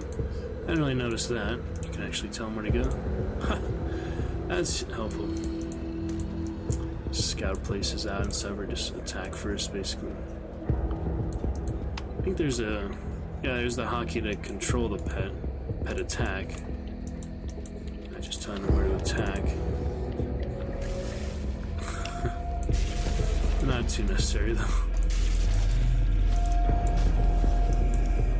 Oh yeah, there's that Eldritch Beast, little boost there. Some extra hills. Fun to be back in the basic areas, much lower level. Enemies for being hardcore, though, just helps to be cautious and take it slower, and since it's not veteran, it won't be as tough. But, you know, they do pack a punch, a lot of these bosses and things. What are these summoning circling? Oh yeah, they're fighting each other there. That's always fun. The spiders and the aethers. Yeah, I think it's better to have this one maybe closer here. Number 2. It's been so long since I've used the hotkeys anyway. I can remake her as needed, as necessary. A lot of extra places here I don't really have to go, but you know. More devotion and things, potentially dangerous domains, so retaliation damage. Get that good curse on them, that does help, yeah. Much slower, easier to deal with. Let's not die with her in our first ring. Yeah, the waypoints obviously would matter less because one chance to survive. Oh, I switched weapons. That's I was wondering what happened there. Yeah, this is a dangerous area in general, so let's take it. So yeah, you see the difference of the characters. You know, the different rates of action we're getting. Just this earlier game. So. Yeah, he packs a punch, not mess with that guy. Eventually nuke him down, but it's tough. My grand spoils. Also played the female character well, so it was the very slight, if any, difference. Alright, better offhand there. I don't really need it, but yeah, I only have one offhand.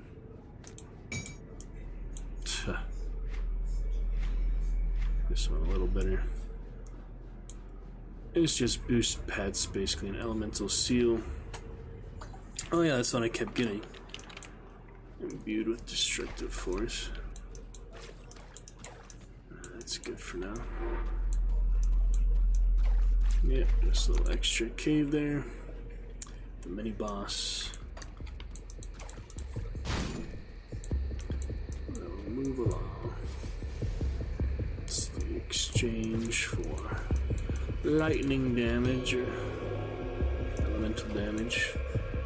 Increase energy regeneration. That's good. She uses a lot more energy than the other character because she's spirit based. Nuke them all down. I'll tell you, Arcane Sigil, that's what that is. Guy's crawling out of the pit. Oh boy. The standards. I actually have plenty of inventory. I seemed like I was full on inventory again. I have completely full space.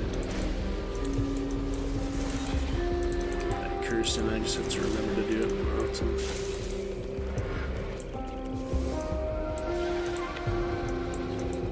Yeah, it's a good sigil there. So yeah, quite the difference we see in the earlier characters. Finally have one that is not a necromancer. I think I made too many necromancer. But yeah, warlock girl that gazed into the void, so she pretty early creation. I think I played Crucible a bit with her too, that's where she got some of the initial levels, but I don't think it's worth risking them on hardcore. To make like a standalone Crucible hardcore character, they just die eventually anyway, so I don't think you're meant to play Crucible in hardcore, it seems to be the hint from the achievements. And it only shows the Crucible achievements in the Crucible. That's also interesting. They're just missing there, basically. So you have to be in the Crucible to see the achievements for it, which is strange. But so it goes. Probably just want to confuse people who don't care about it. I don't know.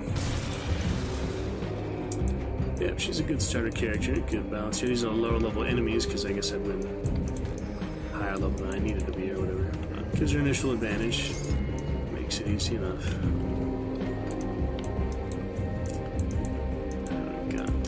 Defensive Raven. So you can tell it exactly where to attack like that. Seems like it should do that more often, but I didn't want to make it aggressive because reasons. So does it even help me when I'm getting attacked? I would hope so. I don't worry about it dying, but you know. I guess I could set it to defensive, offensive because it's so easy right now. Set it to normal or defensive later. Can also disband it. No reason to do that. Go get him, Raven. Yeah, I'm able to do more damage in this. So they won't just hover on me and not even help me as much. Alright, try and get north. We'll get there. No right ability yet, so yeah, hopefully get some more here on one of the classes. You have to be kind of strategic, you know, which one you level up more. And also the base level up is good too, because you get all those stats. Sana should be more occultist, more arcanist. Probably more arcanist, so like they're built around. But unique warlocks, so that's fun.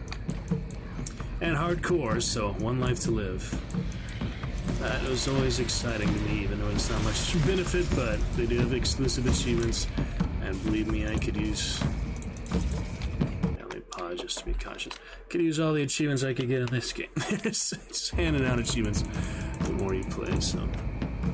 It's like one of those games you buy just for achievements. Those are kind of silly, but still, plenty of them added, almost 200, so... And they're still doing content updates and anniversary stuff, so... A fun time of it. Oh yeah, I toggled that off by accident. This one also sets your energy back, so you don't have as much to work with, but you do get more regeneration. Yeah, it reserves the energy, so you do have less in the tank, but you get a good boost of other stuff and regeneration, so it seems worth it to me. And you get energy leech and a total meter radius, so why not, you know? Magic missile. Pretty good ranged character. She doesn't have any death dodges at the moment. I don't know how useful those are anyway, so you will die very quickly once you get to those type of enemies that can one-shot you, but hardcore is worth the risk. We enjoy the experience, we're enjoying the moment, you're enjoying it here live, the experience itself, because you're living in the moment and making the most of it for what it's worth, so good fun for about an hour or less we have left. Let's switch over to Brana here as soon as we get to a little checkpoint. I'm enjoying her, but Brana is my main hardcore character. We want to see her as well.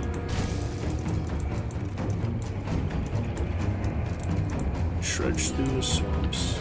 Wonder what type of damage does more. I think these guys are acid anyway, so you'd think the Eye of Dreeg poison damage wouldn't do as much. Actually, it does do more damage than the missile, though.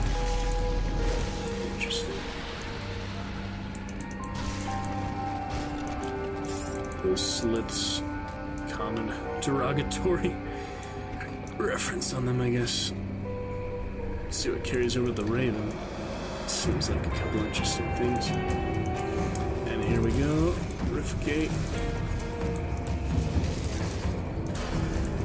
Level 16, so I can already do some strategic bit of leveling up in a moment.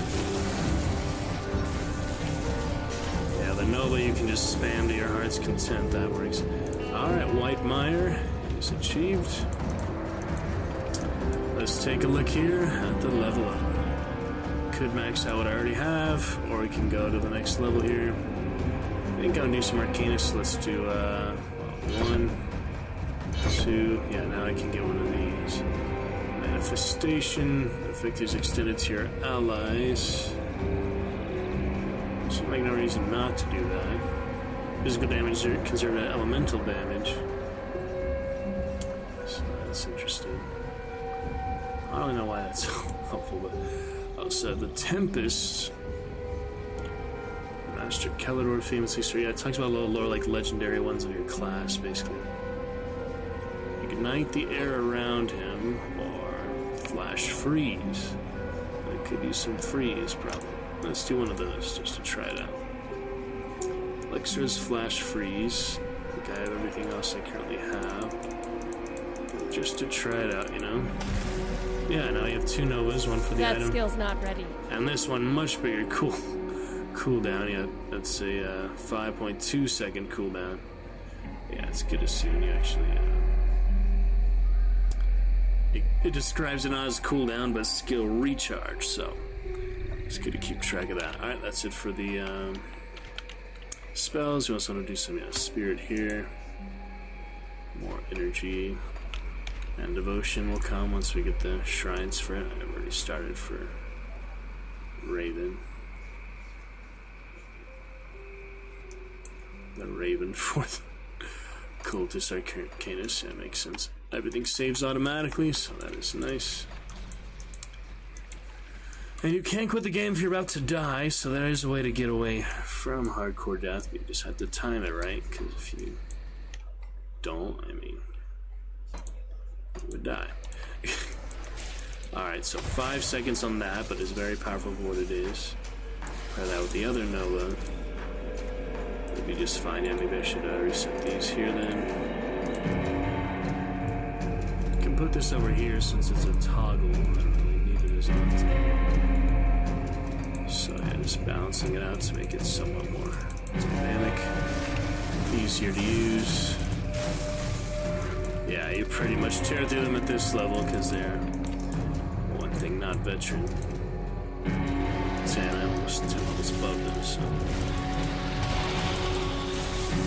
so that's how easy it can be. You see how hard it can be. That's how easy it can be. Let's get to Brana, the Corvin Basin, who is currently the level 29 Oathkeeper, and I'll walk you through my thought process and fun. Dynamic adventure for that. We'll play at least 10 minutes for her, and it is time for some Darkest Dungeon assignment for that. Good to see you so far, Marsh. Look forward to more Dragonites in the chat soon. One more Voicemod demonstration now that I did switch to headphones and all. In the cave, the dank cave of greatness. Alrighty. Brana the Oathkeeper. I have not done the second skill for yet. We can't look at the wiki or such, see all the different skill trees. There's quite a few. Let's take a look at her generally for now. She should be in Corvin Basin, where I left off with her, I believe. Main quest for some of that. Yeah, Vanguard 3, she, yeah, I've not done the second class yet, so let me not do that by accident. You see all this. Yeah, the gods of men here, offer the witch gods, all Oathkeepers have. Loyalty and Zealous Fury. Done devotion for her. Did the Harpy and the Owl so far. Constellation and Oathkeeper. Instead of,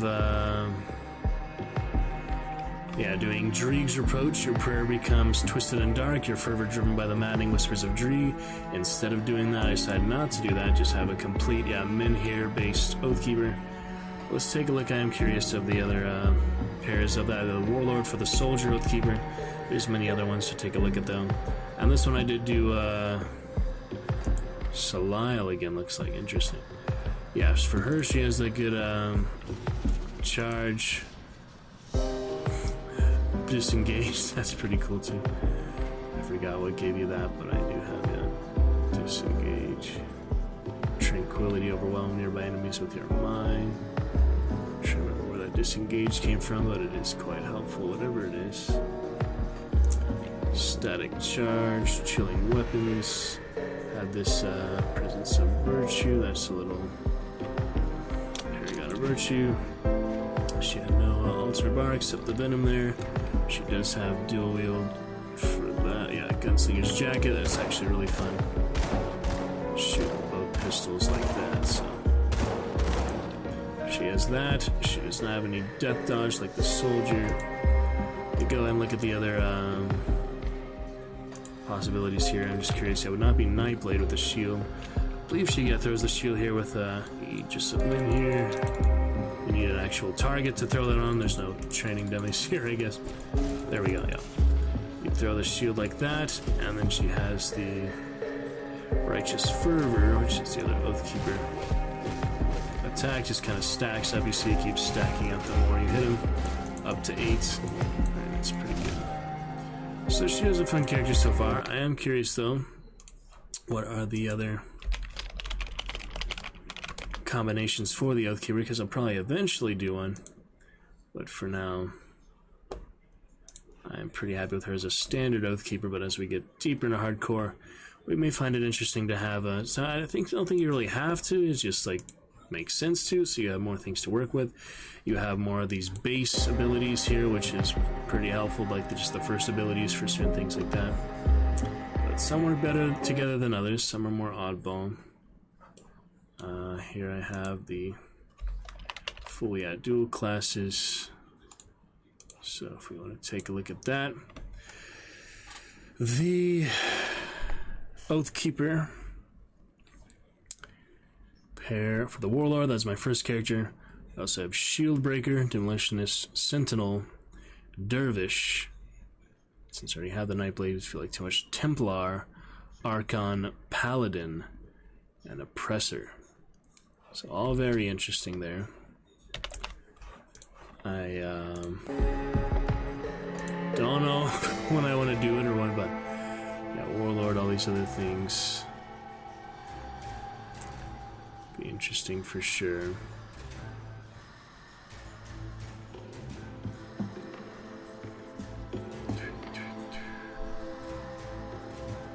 Inquisitors seem like fun.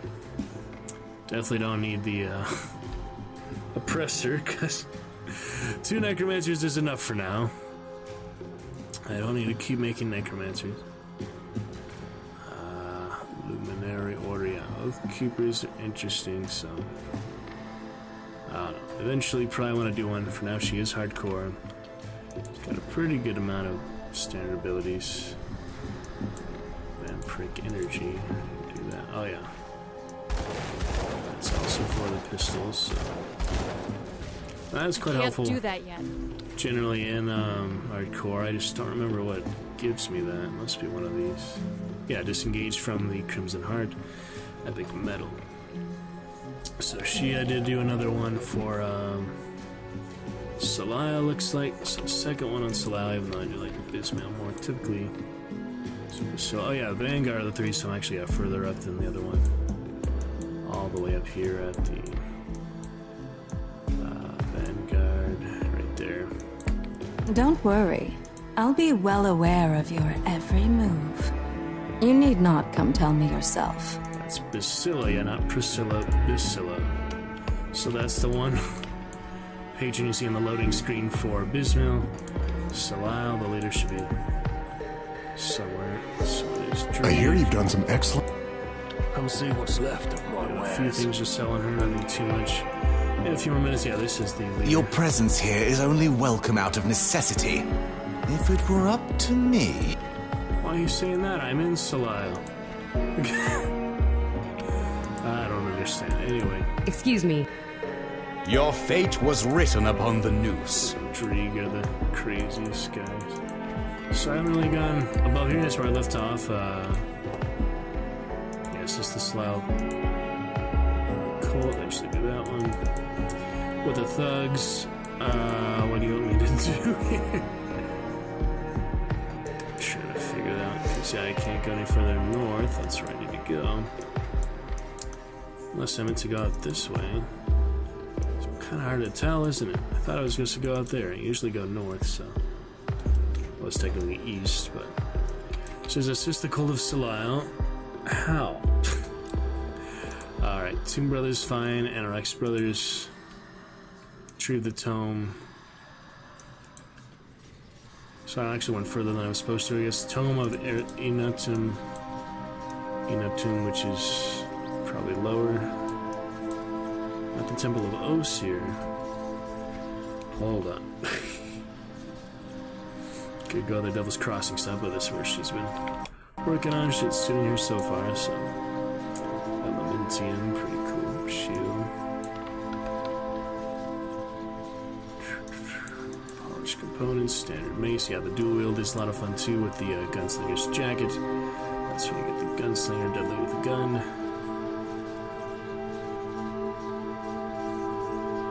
So that's always fun. Mutiny and Chilled Viper Sand Spitter. But, how am I supposed to go? Tell me. If you will not let me further up here. You silly guys. Afraid you can go no further. We have locked these gates until the cult leaders have agreed to push forward. Teaming with enemies. Oh well. You'll... Oh, well, only a few minutes left for her anyway, so we'll figure out what I'm actually supposed to do next time. For now, let's just see how it works out, I guess. Alright, we have the further, we have the shield throw, we have the, oh yeah, greater ice spike, also. With the guns, if I wanted to use some energy. For the most part, the shield, though, is good defense. Bounce to all these new targets.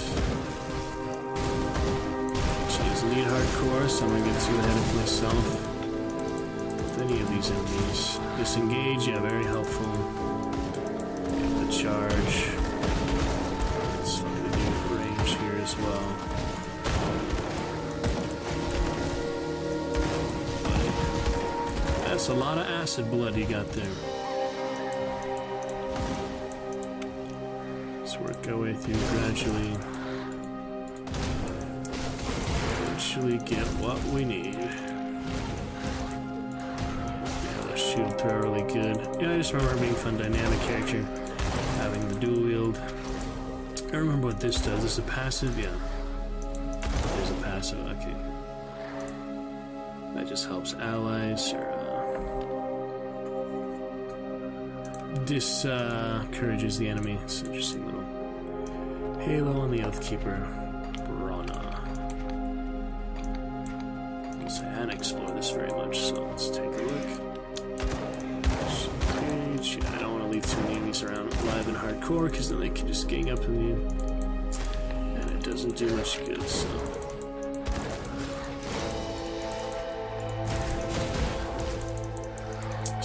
Beat him bit by bit. Keeping in mind she is hardcore.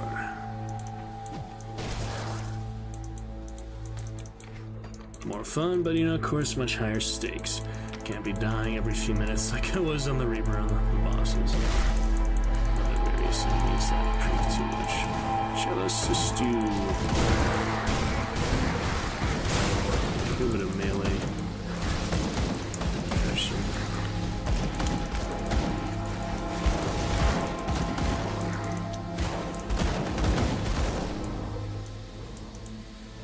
Too bad.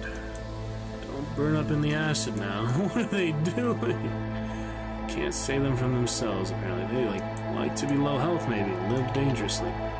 Living on the edge. Alright, we'll check out a new cave. Yeah, I haven't been here before, so it is fun to discover it again for the first time. Alright, I apparently have been here, so never mind. Down the dogs. On to a bit of Darkest Dungeon then. Fun to return with them. I'll pick it up here soon. Yeah, she's a pretty dynamic character, like I said, pretty fun. I really don't feel like she needs the second class right away, but when I do decide it, I'll probably just weigh certain abilities, check out the skill trees a bit more on the websites, and make a decision that fits her playstyle. I think like Inquisitor's going to be good because they have those guns and such already, but I also like the sword and shield, so maybe that would be good for, well, not another warlord because I already have one. But we'll see. There's got to be something that'll be dynamic. For now, just enjoying the standard Oathkeeper fine. But you probably want to do a class before too long. You can do it right away, like level 10, I think you first get the option. It's cool. Ice spike, just extra greater ice spikes. Better, but really the guns are all you need. That doesn't do damage, does it? Guess it confuses the target. That's pretty good. Yeah, that seemed very helpful for hardcore, so I was glad to get it. Just for some extra survivability. Makes the difference. Ah, here we go. Totem. Not that I need the way gates, but just to remind me. Yeah, I really don't need these on hardcore, but I'm just used to them on standard. Toss that shield. Into the maw. Doom. Yeah, I got a lot of like melee attacks here in this. Poison, I just have like one of those. Use that when I need it. Kind of silly to just use it for the heck of it. Ah, Plague Wing. Come on.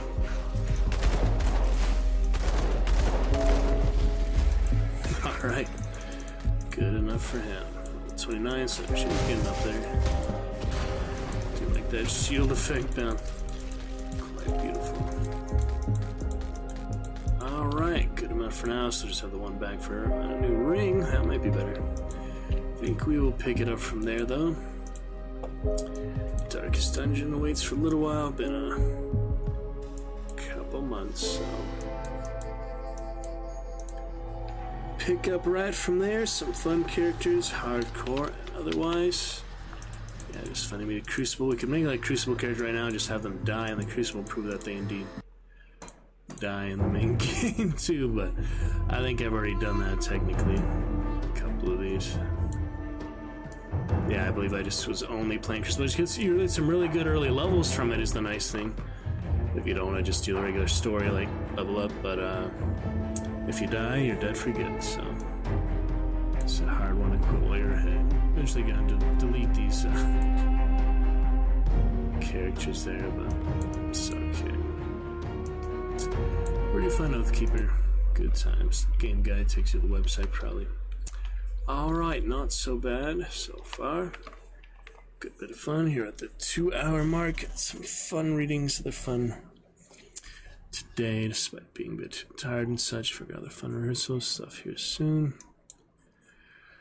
We'll work it all out. Well balanced as it can be. A lot of chaotic stuff, but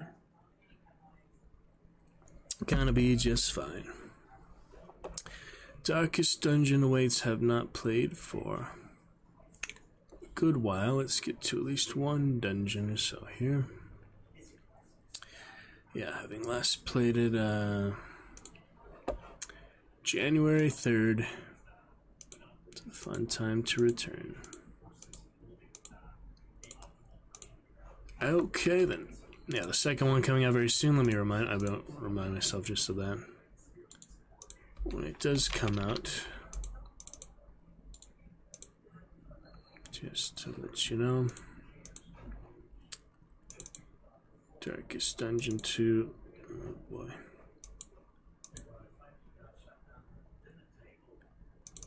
Steam messages not working at the moment, so let me just search it up. Darkest Dungeon 2 coming out here May 8th, so about 2 months to go. I don't think we can probably beat it in time for there. But at least we'll have it to look forward to.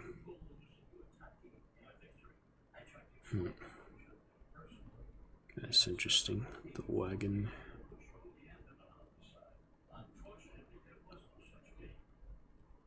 What that wagon doing there? Yeah, they just kind of made it like taller characters. Different style, but I think it should be pretty good.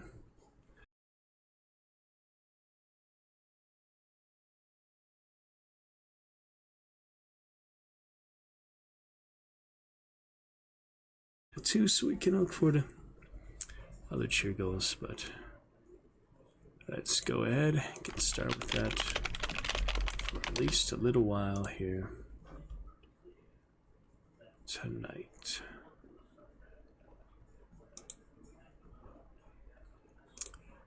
Chat highlight.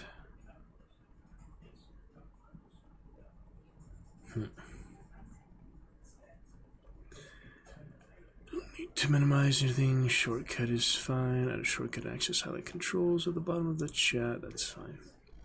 Alright, let's get to a good bit of fun with that. Good fun here tonight. Sorry, like slightly low energy, but I think it was fun to show a few of those Grim Dawn characters and Out of the Aeons. Part 2 for Lovecraft Tale. Also good fun, so check out, see what is next. Ruin has come to our family. You remember our venerable house? Yes. Opulent and imperial, gazing proudly from its stoic perch above the moor. I lived all my years in that ancient, rumor-shadowed manor, fattened by decadence and luxury.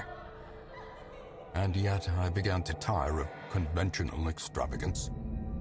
Singular, unsettling tales suggested the mansion itself was a gateway to some fabulous and unnameable power. With relic and ritual, I bent every effort towards the excavation and recovery of those long-buried secrets, exhausting what remained of our family fortune on swarthy workmen and sturdy shovels. At last, in the salt-soaked crags beneath the lowest foundations, we unearthed that damnable portal antediluvian evil.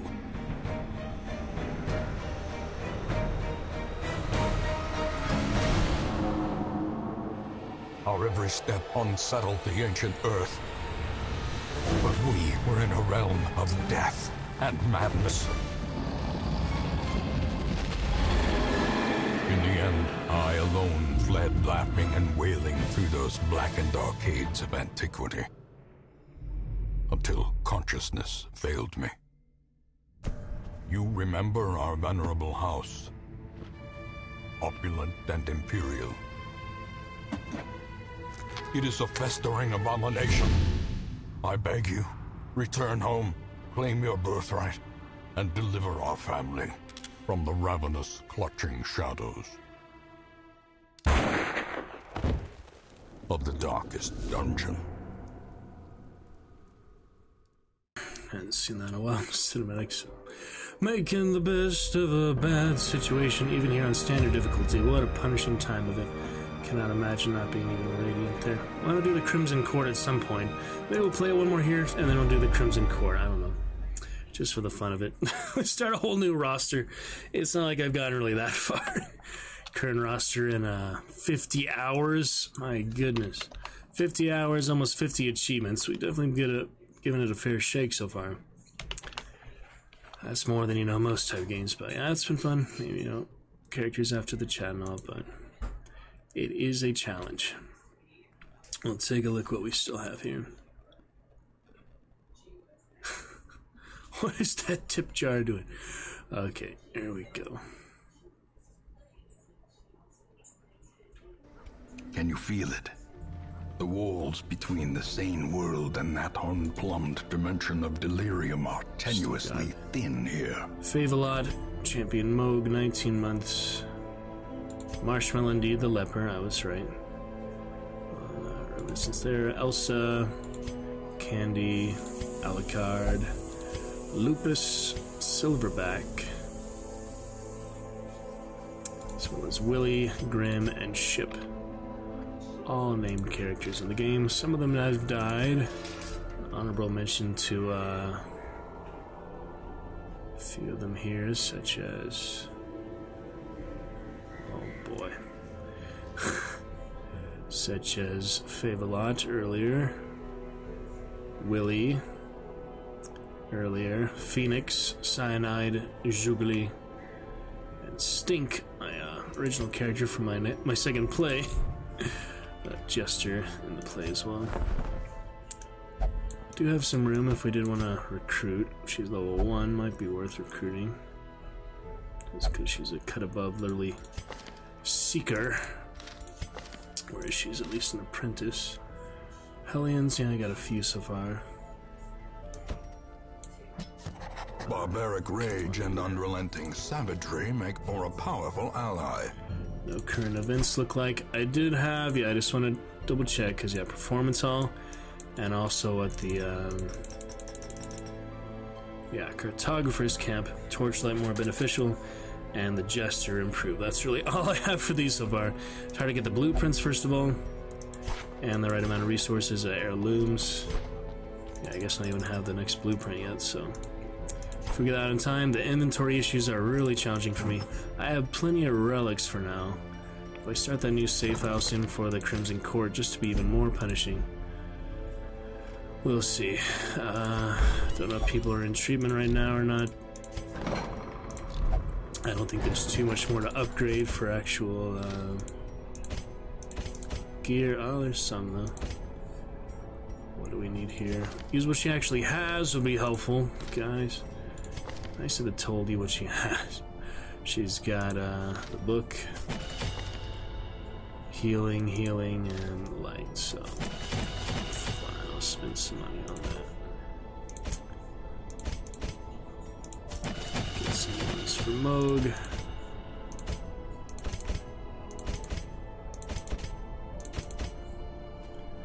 Make sure that's nice and upgraded. Yeah, it's weird, some of them they have all of them, you can buy them. Which I don't see the point. I'm not even gonna try that. It's just silly. Let's see. Elsa, stab, snake. I believe it was this one. Yeah. Green snake, protection. A little bit of upgrades for you. Let's see. Lupus has all abilities because the Abomination always has all abilities. So I did just a couple to begin with. We'll do one more for now. You don't have that much extra money, so Gear, I'll make sure. Yeah, I don't need any more upgrades of skills. This one is easier to check. Alright, Moog, you're a 19-month dragon champion. We can at least get you a good great sword and plate armor.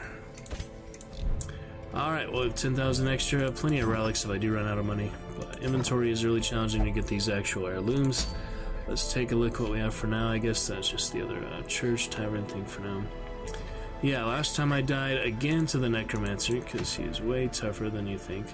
I did veteran level 3, even level 6. The freaking champions died. The legends level 6 died on level 3 veteran difficulty. So you need them to be at least twice the level of these bosses to actually stand a chance. Did do the one Darkest level 6. Yeah, that you definitely have to have a full legend roster. No chance anything else. The Miller, I even died in harder legends such as Fable and such before. Not gonna try these. Probably not even ready for these yet for what I have in the roster of the balance. So I guess we should do a short one because I don't even have that much time left tonight. So unless, you know, Dragon Knight Champion Inspiration, I'll come back here later tonight, of course. But otherwise, here on my self-adventure, we shall... yeah, ready to be the Voicemod command, so we're good. I think we shall go in for just a little bit of a short adventure here. Level 1, so I probably need at least level 2s. What are these guys? Level 4, he is actually hopeless. Should have put him in treatment right away. I did not. They can wait, I guess. Sometimes you get stress reduction in between. So yeah, let's send in some, I guess, apprentices for apprentice fitting, or maybe one leader to carry them. Alright, Houndmaster. All these relics and such. He is good in the front positions, back middle position pretty much for him. Could use this new Hellion, or actually the Seeker Hellion wouldn't be too bad either, but probably would improve the ones that are already improved, so perhaps you in the front. They are indeed best in the front position. Definitely. They have bleeding pendants and amulets, so skill chance, you'll basically bleed out better. Marshmallow's a little too powerful for this, so still need a support. And yeah, let's see. Silverback, do you have a healing at least? Do have a heal a little bit. Word reconstruction is anywhere, but it does cause bleed, so you need bandages. It's kind of funny. Alright, so support from the occultist should be fine. And one more, maybe tank or something. We do have low level Crusader, also have heal. He's fine on the front too, yeah. I think we'll be okay there, even if not, it's a short one. I'm gonna, you know, save inventory room in favor of getting antiques and stuff. No camping, so we just do all room battles. Alright, apprentices, looking good for that, I think. So, dog treats, holy water, yeah, plenty of bandages for that occultist. Always need some torches. Always need some food. Skeleton keys, the rest are really extra, but I really just need inventory space, so I'm gonna try to go on the side of not needing that much, just using it right away, because I always run out of room. This is not even that much room. So yeah, use those dog treats early, and hopefully these one-time things pretty early. I think that's relatively good balance. It's short, I probably don't even need this much. Let's see how it goes. I have a worse freaking time with this inventory crap, man. I hope they improve that in the next game. I hope they just make it more straightforward and efficient, because I'm having such a hard time even getting close to beating it, even be able to beat some of the main bosses before even getting to like the final encounter, the final area. Oh, it's tough. I should have looked at the cove. Yeah, they're like strengths and weaknesses for the characters, but it doesn't matter too much when it's such easy difficulty, such a short little dungeon. These salt-soaked caverns are teeming with pelagic nightmares. Here we go. They must be flushed out. Pelagic nightmares, eh? Alright, good time of it overall. We look forward to more Dragon Knights throughout the week. Do appreciate Marsh stopping by here earlier. I see you got some other fun other games or such. And we will get to more fun opportunities, adventures, and good times. More commands to be debuted. Rather not debut them by myself, even if someone's here just chilling, not wanting to debut them personally, I can still debut it for them. So as long as we have a Dragon Knight coming in chat, I'll be having to text my whole library book to come join me. Stuff like that. It's a bit late to do that now anyway, but someone more from the Instagram DMs and text messages for those who can make it soon enough. For now, let us continue. Appreciate it, Marsh. I hope you're enjoying your fun tonight. Yeah, I just saw you went offline Discord, so I figured you didn't want to be bothered or such too much, but just showing appreciation for Brother March. Let's use that shout out command once more for in chat just to try that out. It doesn't show up in the chat directly, but yeah, it shows up in the active. So good fun, appreciate March. I hope you're having a good time with it tonight. For fun times tomorrow for your other rehearsal stuff. I got the full schedule for the Macbeth rehearsals. I'm a little confused by it because I don't actually know what acts my character's in. That's why it'll be extra helpful to read the character, make note of that, read the whole play on a Thursday, so we'll know exactly where my character is and what to look forward to in this schedule. Let's get started. A bit of Darkest Dungeon though. Crimson Court and other stuff here soon. If I remember how to play this game, it's been a couple of months. It's relatively easy to pick back up. Good stuff, Marsh. Yeah, you tell me about your Gryffindor if you'd like, and their playstyle or dialogue choices or cosmetic choices. I would be curious to hear about your Gryffindor champion student. Alright, surprise, surprise. Let's get that bleed, I guess, on this little shaman. No, he's out of range, never mind. Bleed on them, though. That's the most powerful attack I think she has. Alright, show him what's what, Belmis. Crusader. Executed with impunity. Good stuff so far. What have you got, Mr. Silverback? Can hex them for less dodge, or weaken them for less damage and protection. I'll basically guarantee I kill them if they can't dodge, so I'll hex them, I guess. That's the vulnerability hex. Now the Hound. I could use the dog treats right away. There's really no need to this early. Hopefully I have enough gear space for now. I hate inventory issues, Marsh. All games with inventory space I have a problem with. Just about an inherent thing. Eradicated. And the dog ate the fish. It's beautiful. Let me know if that audio balance is okay. Anyone has an issue with that, I'll happy to adjust. Driven into the mud. Highwayman Buckle, I guess I'll go like that for now. It's pretty common, so neatly ordered. I can just go and just discard that in favor of other room if I need to. Doesn't look very bright for it being almost max torch. Didn't bring a shovel. Shit. Another mariner. Another misfortune. Was there a shovel in the shop there? It should have been. I didn't even think about it, but there probably won't be many of these. It'll just do some damage and some stress, but without tools of iron, you must rely on flesh and indefatigable purpose. That's kind of silly to have that happen, even in a short dungeon, but, you know, stress will be treated easy enough. Alright, take a look at Montefiquite in the chest. I don't think any of these would work. The key does not. Barnacle-crusted chest. So if there was something that would work for barnacles, it might be herbs. It might be venom. Probably not torches, but hey, you don't know till you try.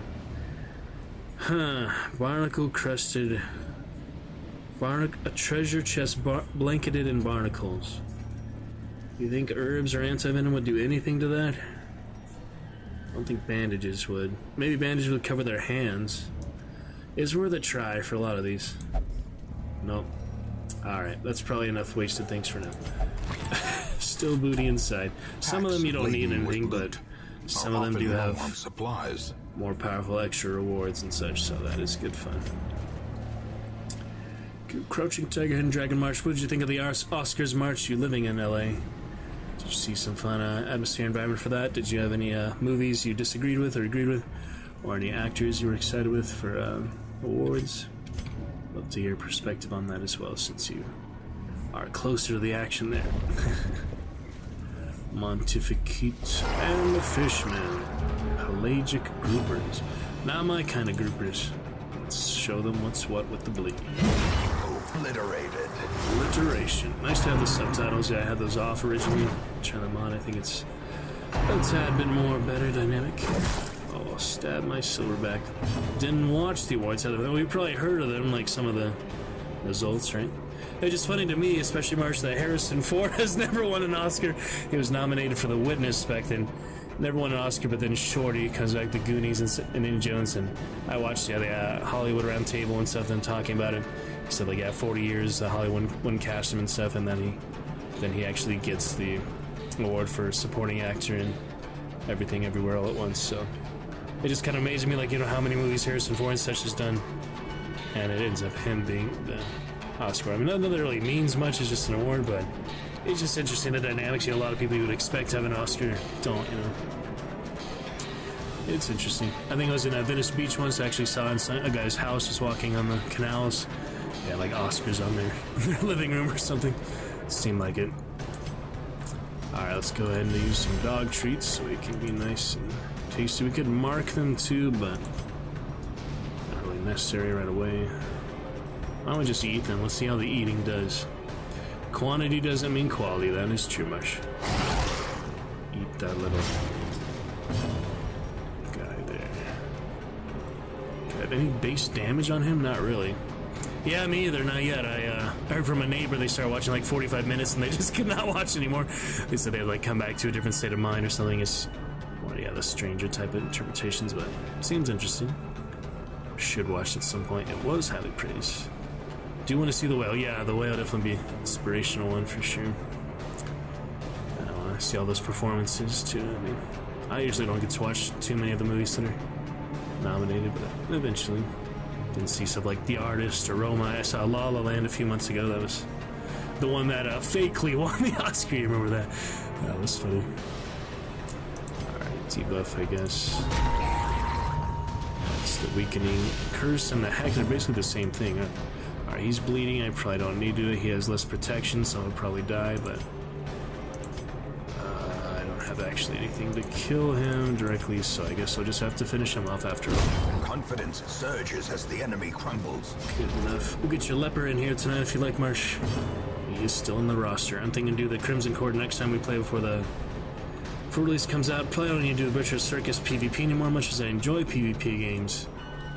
It's a little stressful, like just trying to manage all these characters and relics and things, so it's fun, but I think the one time we won it maybe is good to quit. While we're ahead, it would be kind of sad to keep losing gladiatorial fights with my actual gladiator, Yeah, I do want to check out the whale also.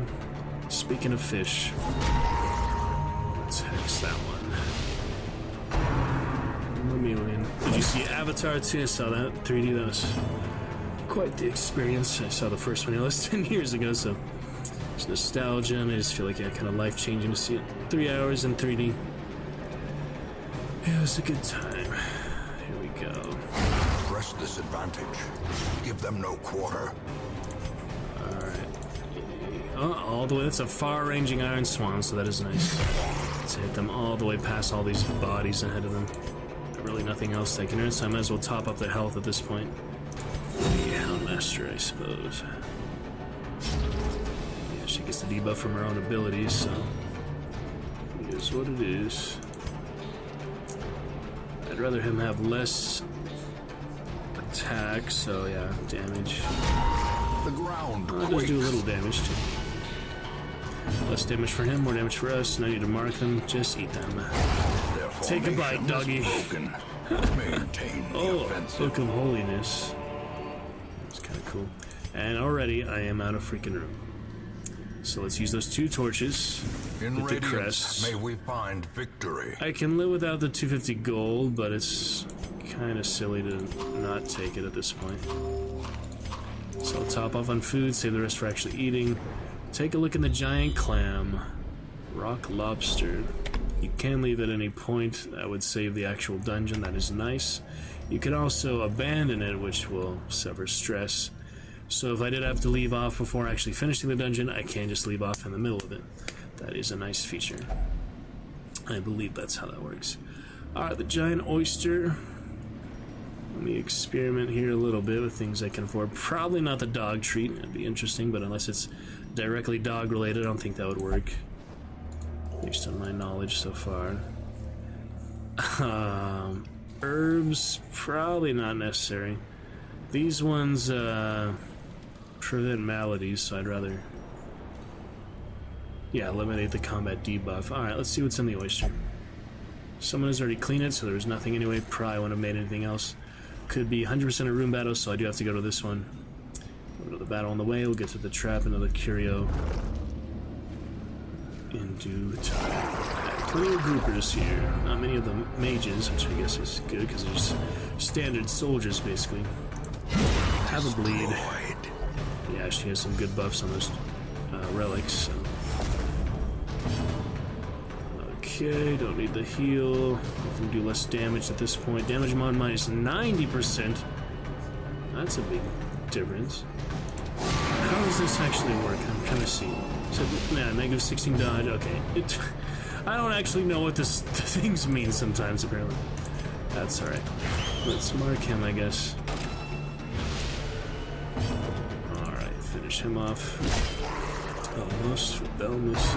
He is just hanging on. A little slash. We got spears and sabers. Cutlasses.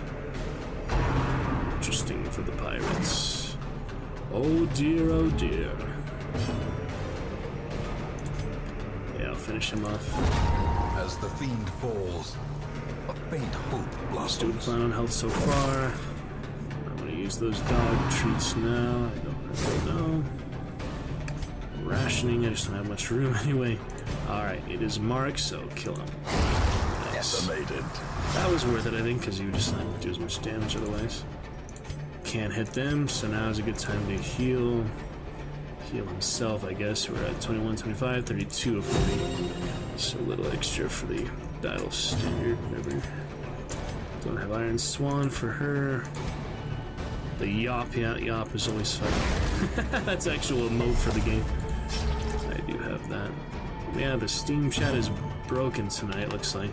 I got a message, someone, it just disappears right after, so not sure what's causing that, but technical issues on Tuesdays sometimes, I suppose. Alright, looking fine.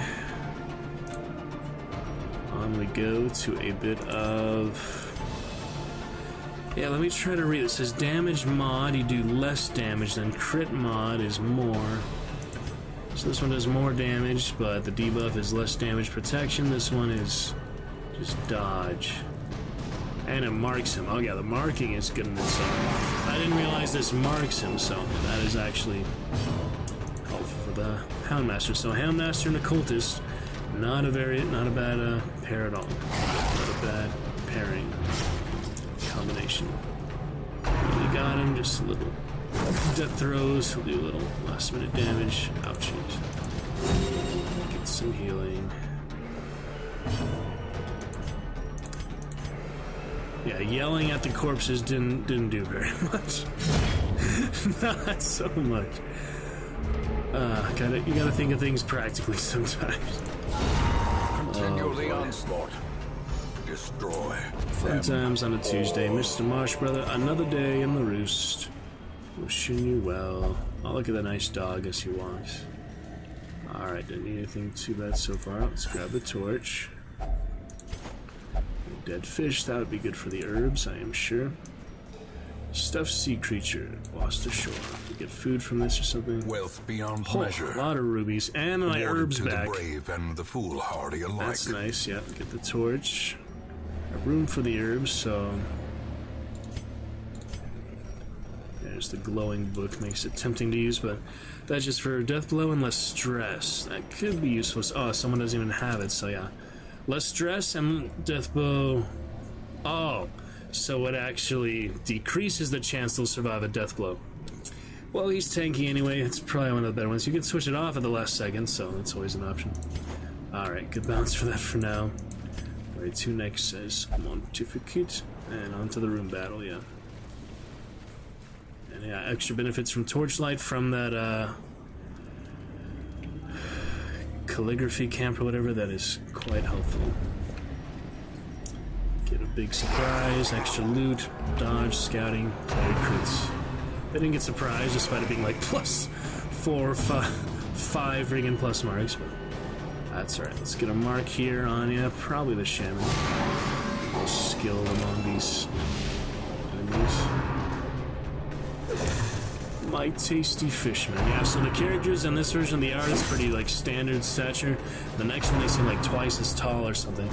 It's funny just how much the art style has changed for concepts like that. We'll see. Leave the group for there. Yeah, I mean that's bad to use so early for her, but I have such benefits for it. The bleed skill chance, so I want to capitalize on that. Oh, we can do that, yeah. Inspiration. Alright, get your marked one here. That'll work. Cry heavy. Don't know if we're gonna use the dog bones yet. I probably should because of inventory. These are pretty basic enemies.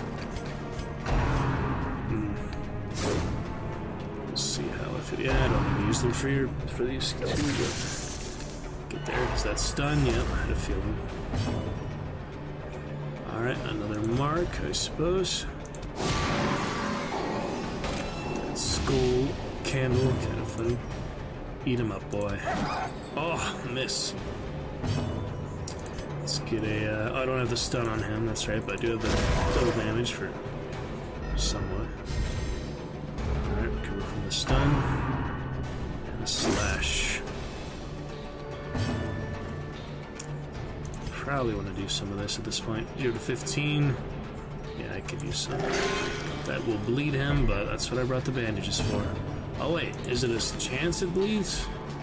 70% base, it says. Maybe it was 70% chance and he somehow avoided it. That's lucky. And there you go. Cooper dinner. Salty gouge for the tentacles. Sharp tentacles. Oh. We'll recover from that though. Yeah, since it's so late in the battle, I might as well heal. There's only one enemy. Doesn't hurt to heal a bit. Don't really need the healing too bad. Let's just mark him, I guess. A singular strike. Crit don't make much damage, much difference, but don't really need to reduce stress. But yeah. -3. I guess it adds up, but it really isn't much. That is self-heal. Let's just eat the jellyfish, shall we? Back to the pit. Yes, we shall. Alright, good bit of relics there, or I'm always forgetting the actual terms of these things. They're family heirlooms or something like that. Alright, torch. The light, the promise of safety. Could use the holy water now, I guess. Or actually, yeah, the herbs. This will last for 3 rounds, so you would think it would carry over the combat. I don't know if it actually does, or if they get rid of it in the dungeon itself, but we might as well use that benefit. Oh, that's it. Okay. You don't get any extra XP at this point, so it's not really worth it to keep going. But while I see Curio on the map, you don't have much reason not to go to that. I think you get just money back for your extra stuff you have, so there's really no reason to keep all this stuff. Torches and bandages, holy water, and the skeleton key. So if I have a room battle, I might avoid it. Yeah, I already have plenty of food, so there's no reason not to do that. Stress and such. What do we got here? As the light gains purchase, spirits are lifted, extra and gold. purpose is made clear. No real reason to just get the gold money back for that. So yeah, it does seem to actually wear off in time there, so that's interesting. Alright, we got 70, 60, 90, and 85. How nice sure it is. So they're not telling me what's in these rooms ahead, but I figured you get more resources, even if you don't get extra XP. Probably worth it. There's the whale. Jeez. Get a few extra things. Oh, might as well experiment with these. Nasty Gash, that'll be for bleed. Don't need bandages anyway. So, of no real consequence there. We're coming up to room battle, yeah. So we're just gonna leave before that, get these extra 2 curio. We could do the battle, but it's really just a waste of time when the quest is complete, because you only get XP for the quest itself. I have learned that over time. It doesn't matter how many battles you do individually, all that matters is the actual quest. So, didn't need that dog treat, I'll use that earlier next time. I had a feeling you. And that is that. Alright, job well done, good initiation, and a good bit of standard XP for them. Despite being pretty much the easiest dungeon in the game. Life can flourish. It's still helpful. Indeed, there is such a thing. So, heirlooms, treasures, and a reward for relics. Get some resolve XP. It's not much, but you know, it's a very long process type of game. Got a good perk for him. Decent enough. A little skirmish was successful. That's basically the easiest you're gonna get. Women and men, soldiers and outlaws, fools and corpses. Of aspiring corpses. All will find their way to us. Step now from that the road is clear. stagecoach. 6 more recruits than usual. We only have room for 3, but I will take a look in that big old stagecoach.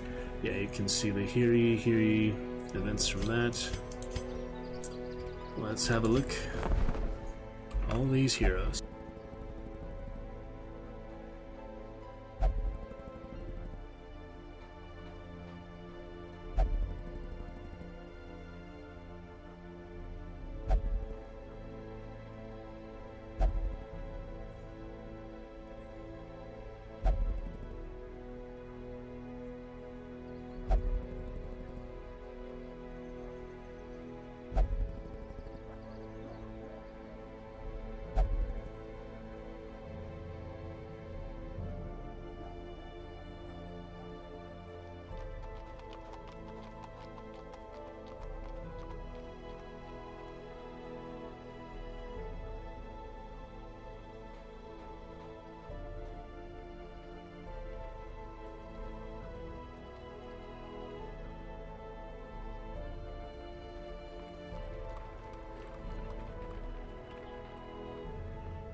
We shall keep up the fun tonight. Just a few more minutes.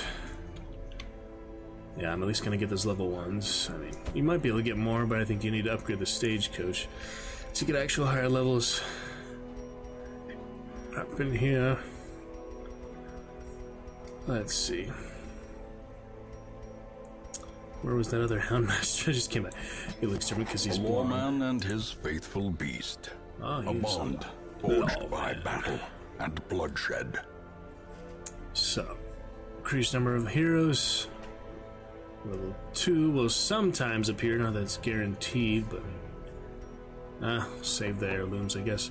And this one, yeah, of course, wanted the roster big just so I had more to work with. That's already maxed out. So this would be a good one to get, but I feel like since I'm already maxed out, let's just get the one more Abomination or Highwayman. I think I only have the other one Abomination, so probably don't need more Highwaymen. Only the one Highwayman? Thought I had more. Probably they died. So, which one is better? Let's see what they had default. Abilities, Duelist Advanced, maybe interesting compared to Abomination has all the stuff all the time, so level 2 gear. Level 2 gear, just get him, he seems fine. Join Kurkan. Elusive, evasive, Barkinton. persistent. Righteous traits for a rogue. And that will do on full abilities. You can also dismiss them anytime, but no need for that at the moment. He needs some treatment. I should probably send him in somewhere. Yeah. Send him to the tavern, it's cheap. Sworn off that poison, that's from Resolution. Alright, gambling holidays. Also had her Stress Simulator, she's pretty dang close to that Confliction. Close to that, yeah, the affliction. So, get him cured on that. And prevent it from happening from her at the very start of whatever dungeon she would go in next. Favelot is also a little stressed out. Not too bad. Intense craving for alcohol. Give you what you want, I guess, then. That's funny. She is indeed dipsomania. Interesting one there. Alright, work towards the blueprint. We can start the next dungeon. I will probably not get very far in it before I will call it a night for now. Let's see when I come back. Certain Dragon Knight inspiration, always a possibility for nights like these where I don't have to get up super early or anything. Get that whiskey shot counter open anytime. Nightly sub goal would also inspire enough of that, but we'll probably end up standard schedule stuff done here for now.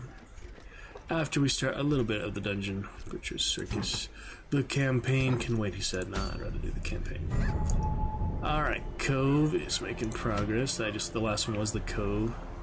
Let Sleeping Evils Lie. Yeah, they're like specific on the bird here, but suicide. Could do the same batch of heroes, but it depends on the level, really. So this is level 3, no way they would survive that. I mean, it'd be good. Or they sacrifice you if you consider the whole first dungeon just preparation to die. Probably rather not. Damage versus Unholy, that's pretty good. What is this, though? 3 Ancestors Relics, okay. So you don't actually have to fight, but of course you're gonna be fighting no matter what you do. There's no way to sneak past the enemies, so... maybe they'll add that in the next game, who knows. More wines, sir. Turn them to the town where they can be straight. So you might get lucky in it, but I'd rather not gamble their lives for nothing. So it'd probably be better just to do another medium or short. Mariana could actually do the same objective here. Camping. Relics of Light in the Ruins. This would keep getting out higher levels, so eventually I'll run out of low difficulty. They might always give you low difficulty, they might not. You might have to sacrifice heroes eventually. So should we send them in again for that? Why not, I guess. They did fine together the first time, so like why change what's working, you know? Alright, let's get you some provisions. Let's see for medium. Level 1, whereas in the previous one was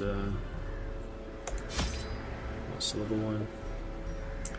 Got my dog treats. There's no yeah, there was shovels last time.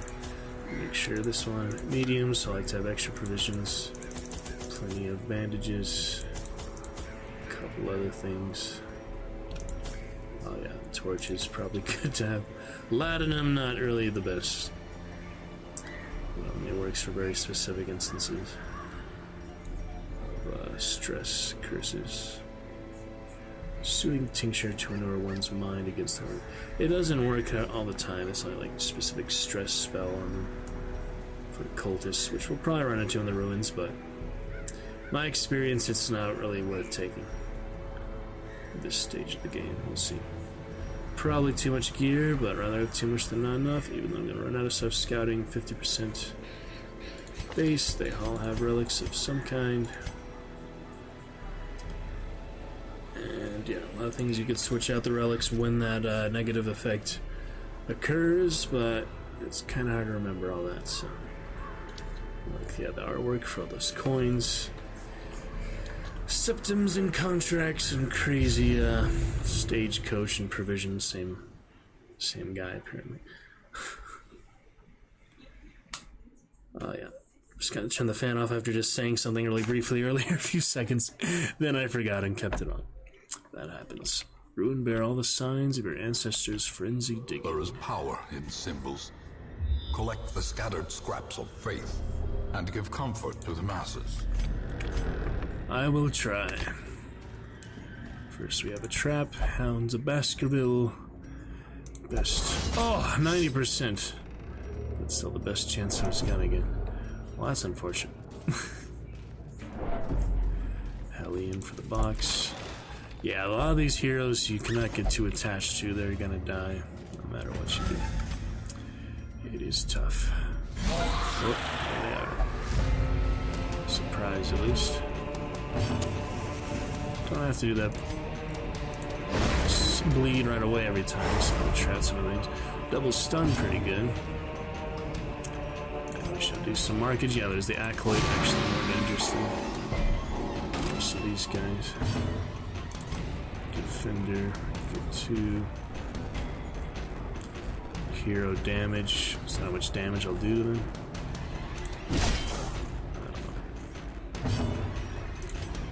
Charge your mark. Quarry up. Not much chance, I guess. I didn't bother looking. Stress, the Latin might work for them. I was thinking like that worked with it, but it's kind of a waste of an inventory slot from what I've seen. The Knight Sarcophagus, Templar, Indiana Jones. One mark is probably good for now, so I'll do this. Get that debuff. Better than nothing. Upgrade the skills, make it more cultist, but generally support character. Got all the most powerful abilities like the Vestal, other stuff. I like them, but I'm used to having the stun for them too. Interesting to have these other things. Almost finished him off. Skeleton Horror. Let's see, 78%. Better get it that time. That was a good one. One hit, one kill there. Nice. Let's finish them off. As the fiend falls, a faint hope Good blossoms. looking Hellion. Balance of colors for the party. I think we're fine. Skeletal voices. Okay. Another mark then. And we'll finish him off with base steel. 95% good damage there. Almost got it. Rindal. Oh, Unnerved, unbalanced. top there. Could let him bleed out. Probably best to staunch the flow of blood, as he would prefer. Slice some dice. Well, he's marked, so I guess it doesn't really matter, but let's finish him. Disadvantage. Give them no quarter. Crossbow isn't too bad. Gonna shoot though. Nice dodge. Bayonet and such. Yeah, probably should heal at this point. 29 out of 40, 18 to 25. I'll go for a big tank here. Can you bleed that time? Oh, it actually can bleed the one you heal. That's interesting. It says 70% base chance to bleed though, doesn't it? 7% base. So fortunate we're not getting it. Obliterated. Take a bone dog. Exactly what you want there. Already out of range. Mount, so too will resistance. This last 2 rounds would probably wear off by even the next combat, but just in favor of gear and all. Alright, Templar Sarcophagus. Key doesn't work, torch doesn't work, all these other things don't work. Shovel doesn't work. Dog tree probably doesn't work. Firewood only works on that one place that I wasted it on the farm, the mill, the crystal mill, other unique type of area, so I think we'll just go ahead and open it normally. Well, that was something. Lead on. Pontificate. French Hellion Proud. Celtic. Move off wherever we need to. Here come the next. My good old acolytes. Yep, game getting up there in years, so my Steam is broken. But there is that. Lose legendary level 6 hero. And fully upgrade at least 4 of a hero's skills. Get there as well. Fun achievements. Presence and other action. For out of the Aeons, lovely times tonight. Here we go. Yeah, just like these Steam emotes. Get a powerful stun. And probably want less stress rather than damage, so we'll go ahead and take her out first. She's the stressful lady.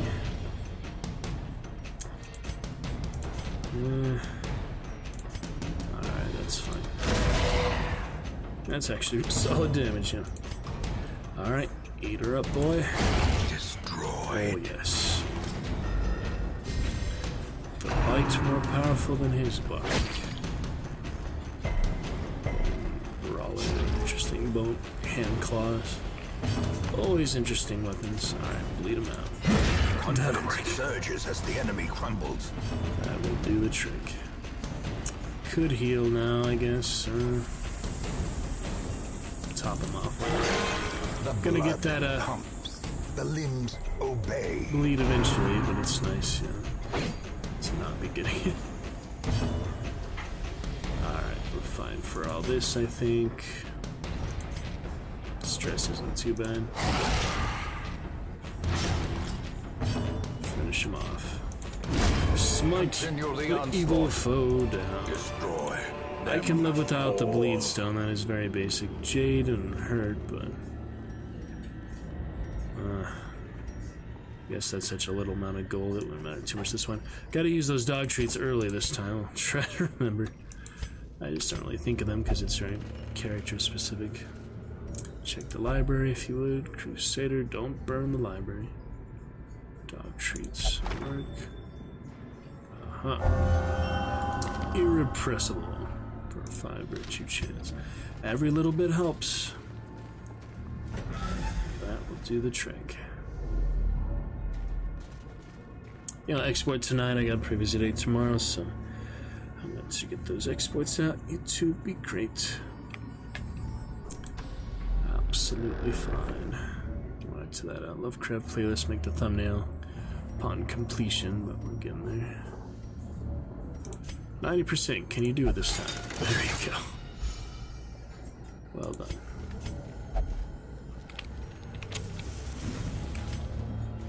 Alright, curio, the decorative urn, that is indeed holy water. Consecrate ashes, ooh, the night crest, also good. Crusader, plus 10 dodge of HP above, so yeah, that's one hard to remember, so I don't mind leaving that behind. It's common after all, this one also common, but max HP has no drawbacks, whereas in that one does.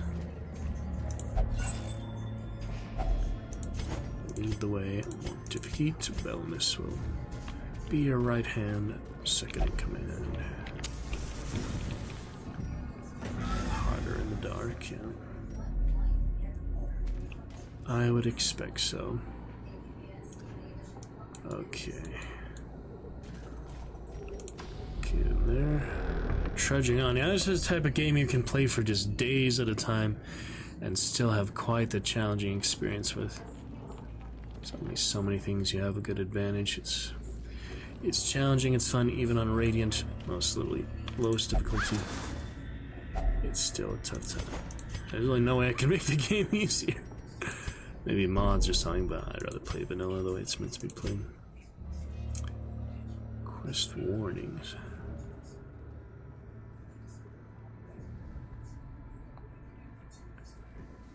Well, that's nice. Yeah, I like to have the warnings.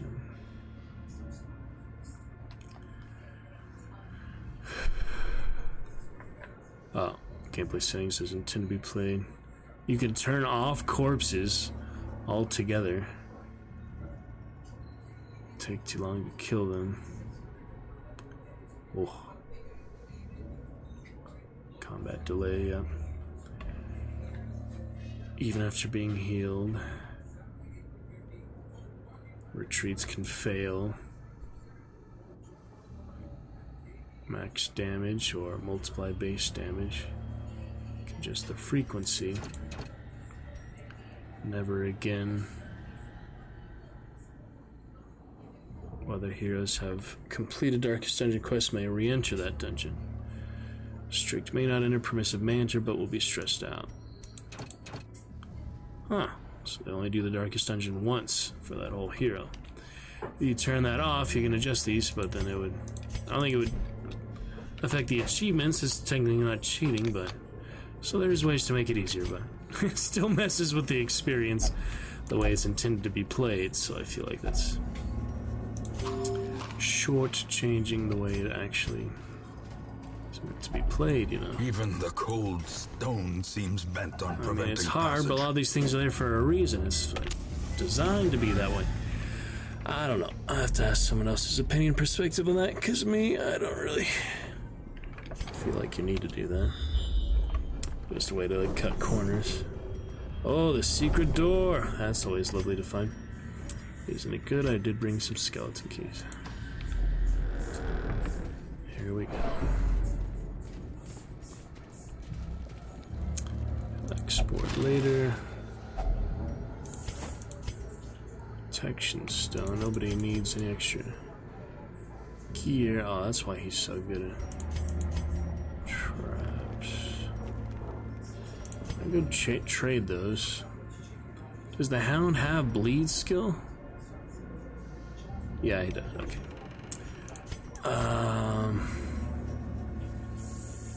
Yeah, it's kind of weird. Like, scouting is good, but I guess it's fine. Some good things here. Less stress for you. Alright, protection stone I can probably live without. It's common after all. I have some decent stuff for now. Gotta use those dog treats probably next battle then. Coming up right now. Because it's kind of silly. Oh, okay, we'll use them here then. Let's see what we got. Barbaric, yup. The Asylum guy.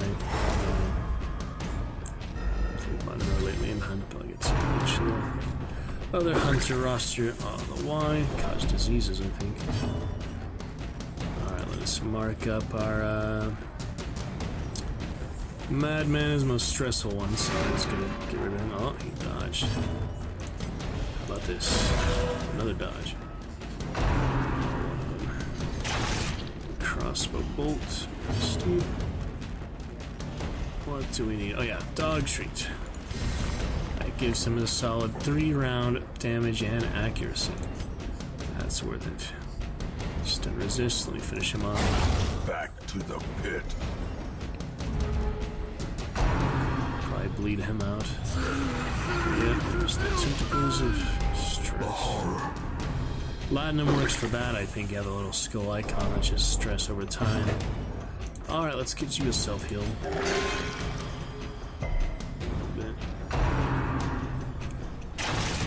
Another crossbow. Nasty. Slice and dice the madman. It's gonna bleed him, but this will work. Eat him up. Eat the crazy guy. He's such a maniac. Alright, bleed out, doesn't work now. Iron Swan will. All the way in the back line. That's pretty good.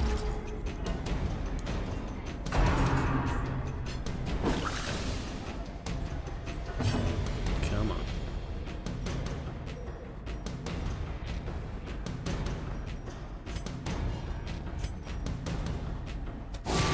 Get 8% good enough for now. I don't need to mark the other one because he's low. I think that'll be adjustment. Damn, they're piling full of crossbow.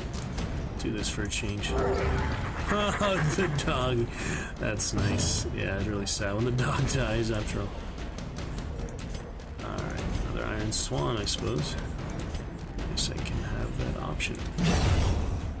That is excellent. Alright, crazy courier. Yeah, if you turn off the corpses, it's like you don't get to appreciate the specific corpse art working on. Specific corpse instances. A little bit of stress. It also helps the torch by itself. Plenty of torches, but why not? Normal lighting restored is good. Alright, he's marked, ready to be devoured, wine goblet and all. Good stuff. Seize this momentum. I will definitely push on use to the task's end. that and switch that out. Great.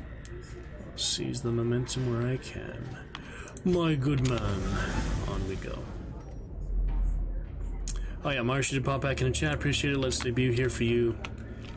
Chip 2.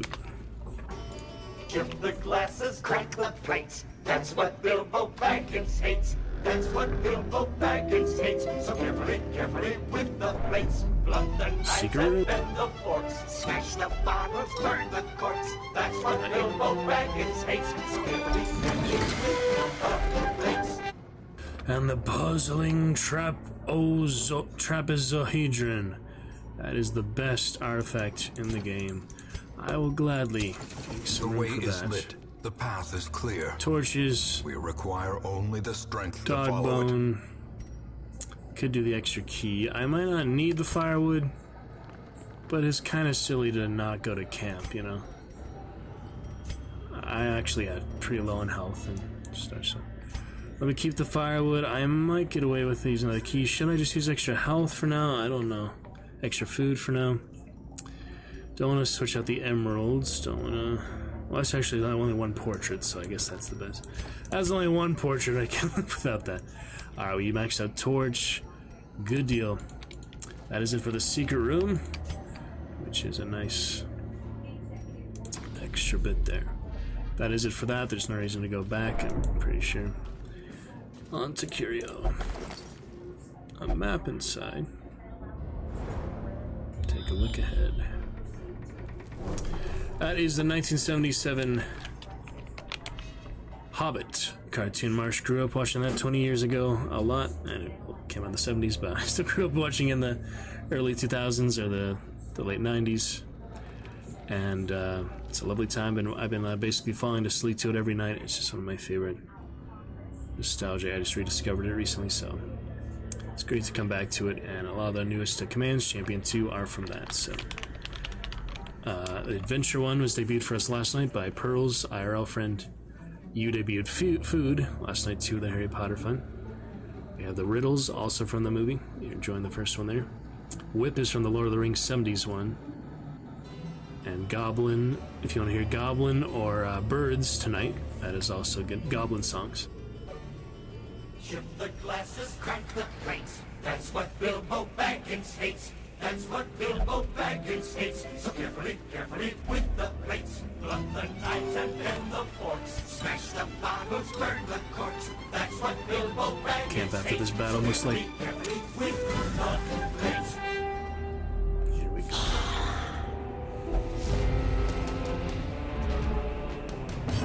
Yeah, the Goblin songs would be very fitting right this moment, I would say. Marsh, so up to you if you'd like to debut those brand new commands. All Dragon Knights. Let's mark Mr. Crossbone. He was dangerous last time. Get rid of him. Yeah, exclamation Goblin or exclamation Birds are both very fun Goblin songs. Goblin Town and five birds in...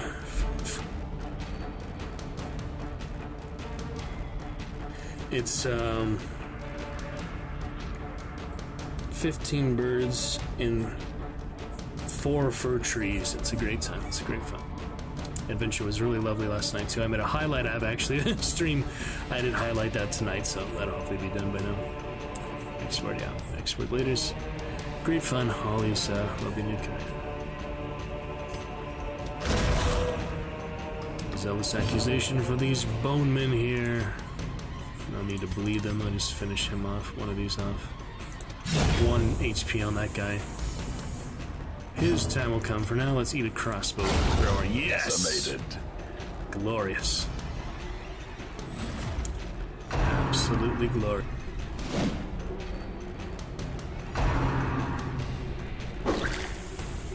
Marsh already do plenty for us here in the Roost. I am very happy to debut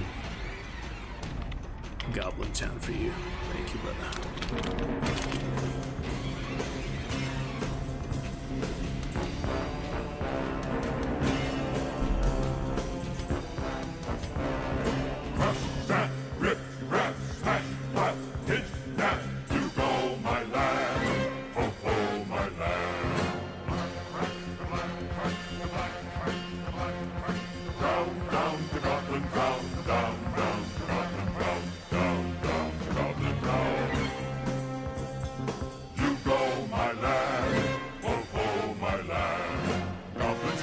Goblins beat, goblins laugh.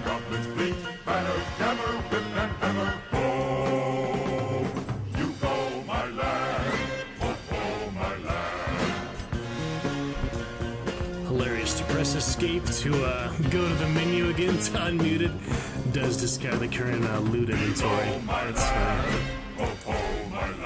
Very nice. Alrighty then. Down to Goblin Town, down to Goblin Town, down to Goblin Town. You go, my lad, ho, my lad.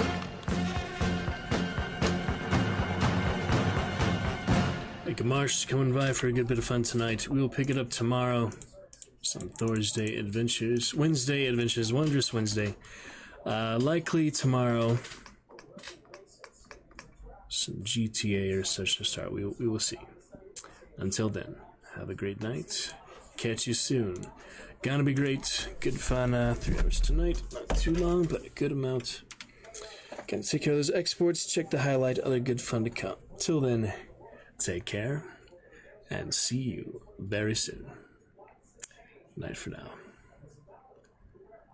Absolutely lovely stuff. Yeah, glad you enjoyed a bit of the goblin fun. I'll catch you, Brother Marsh. Good night, sir. Thank you.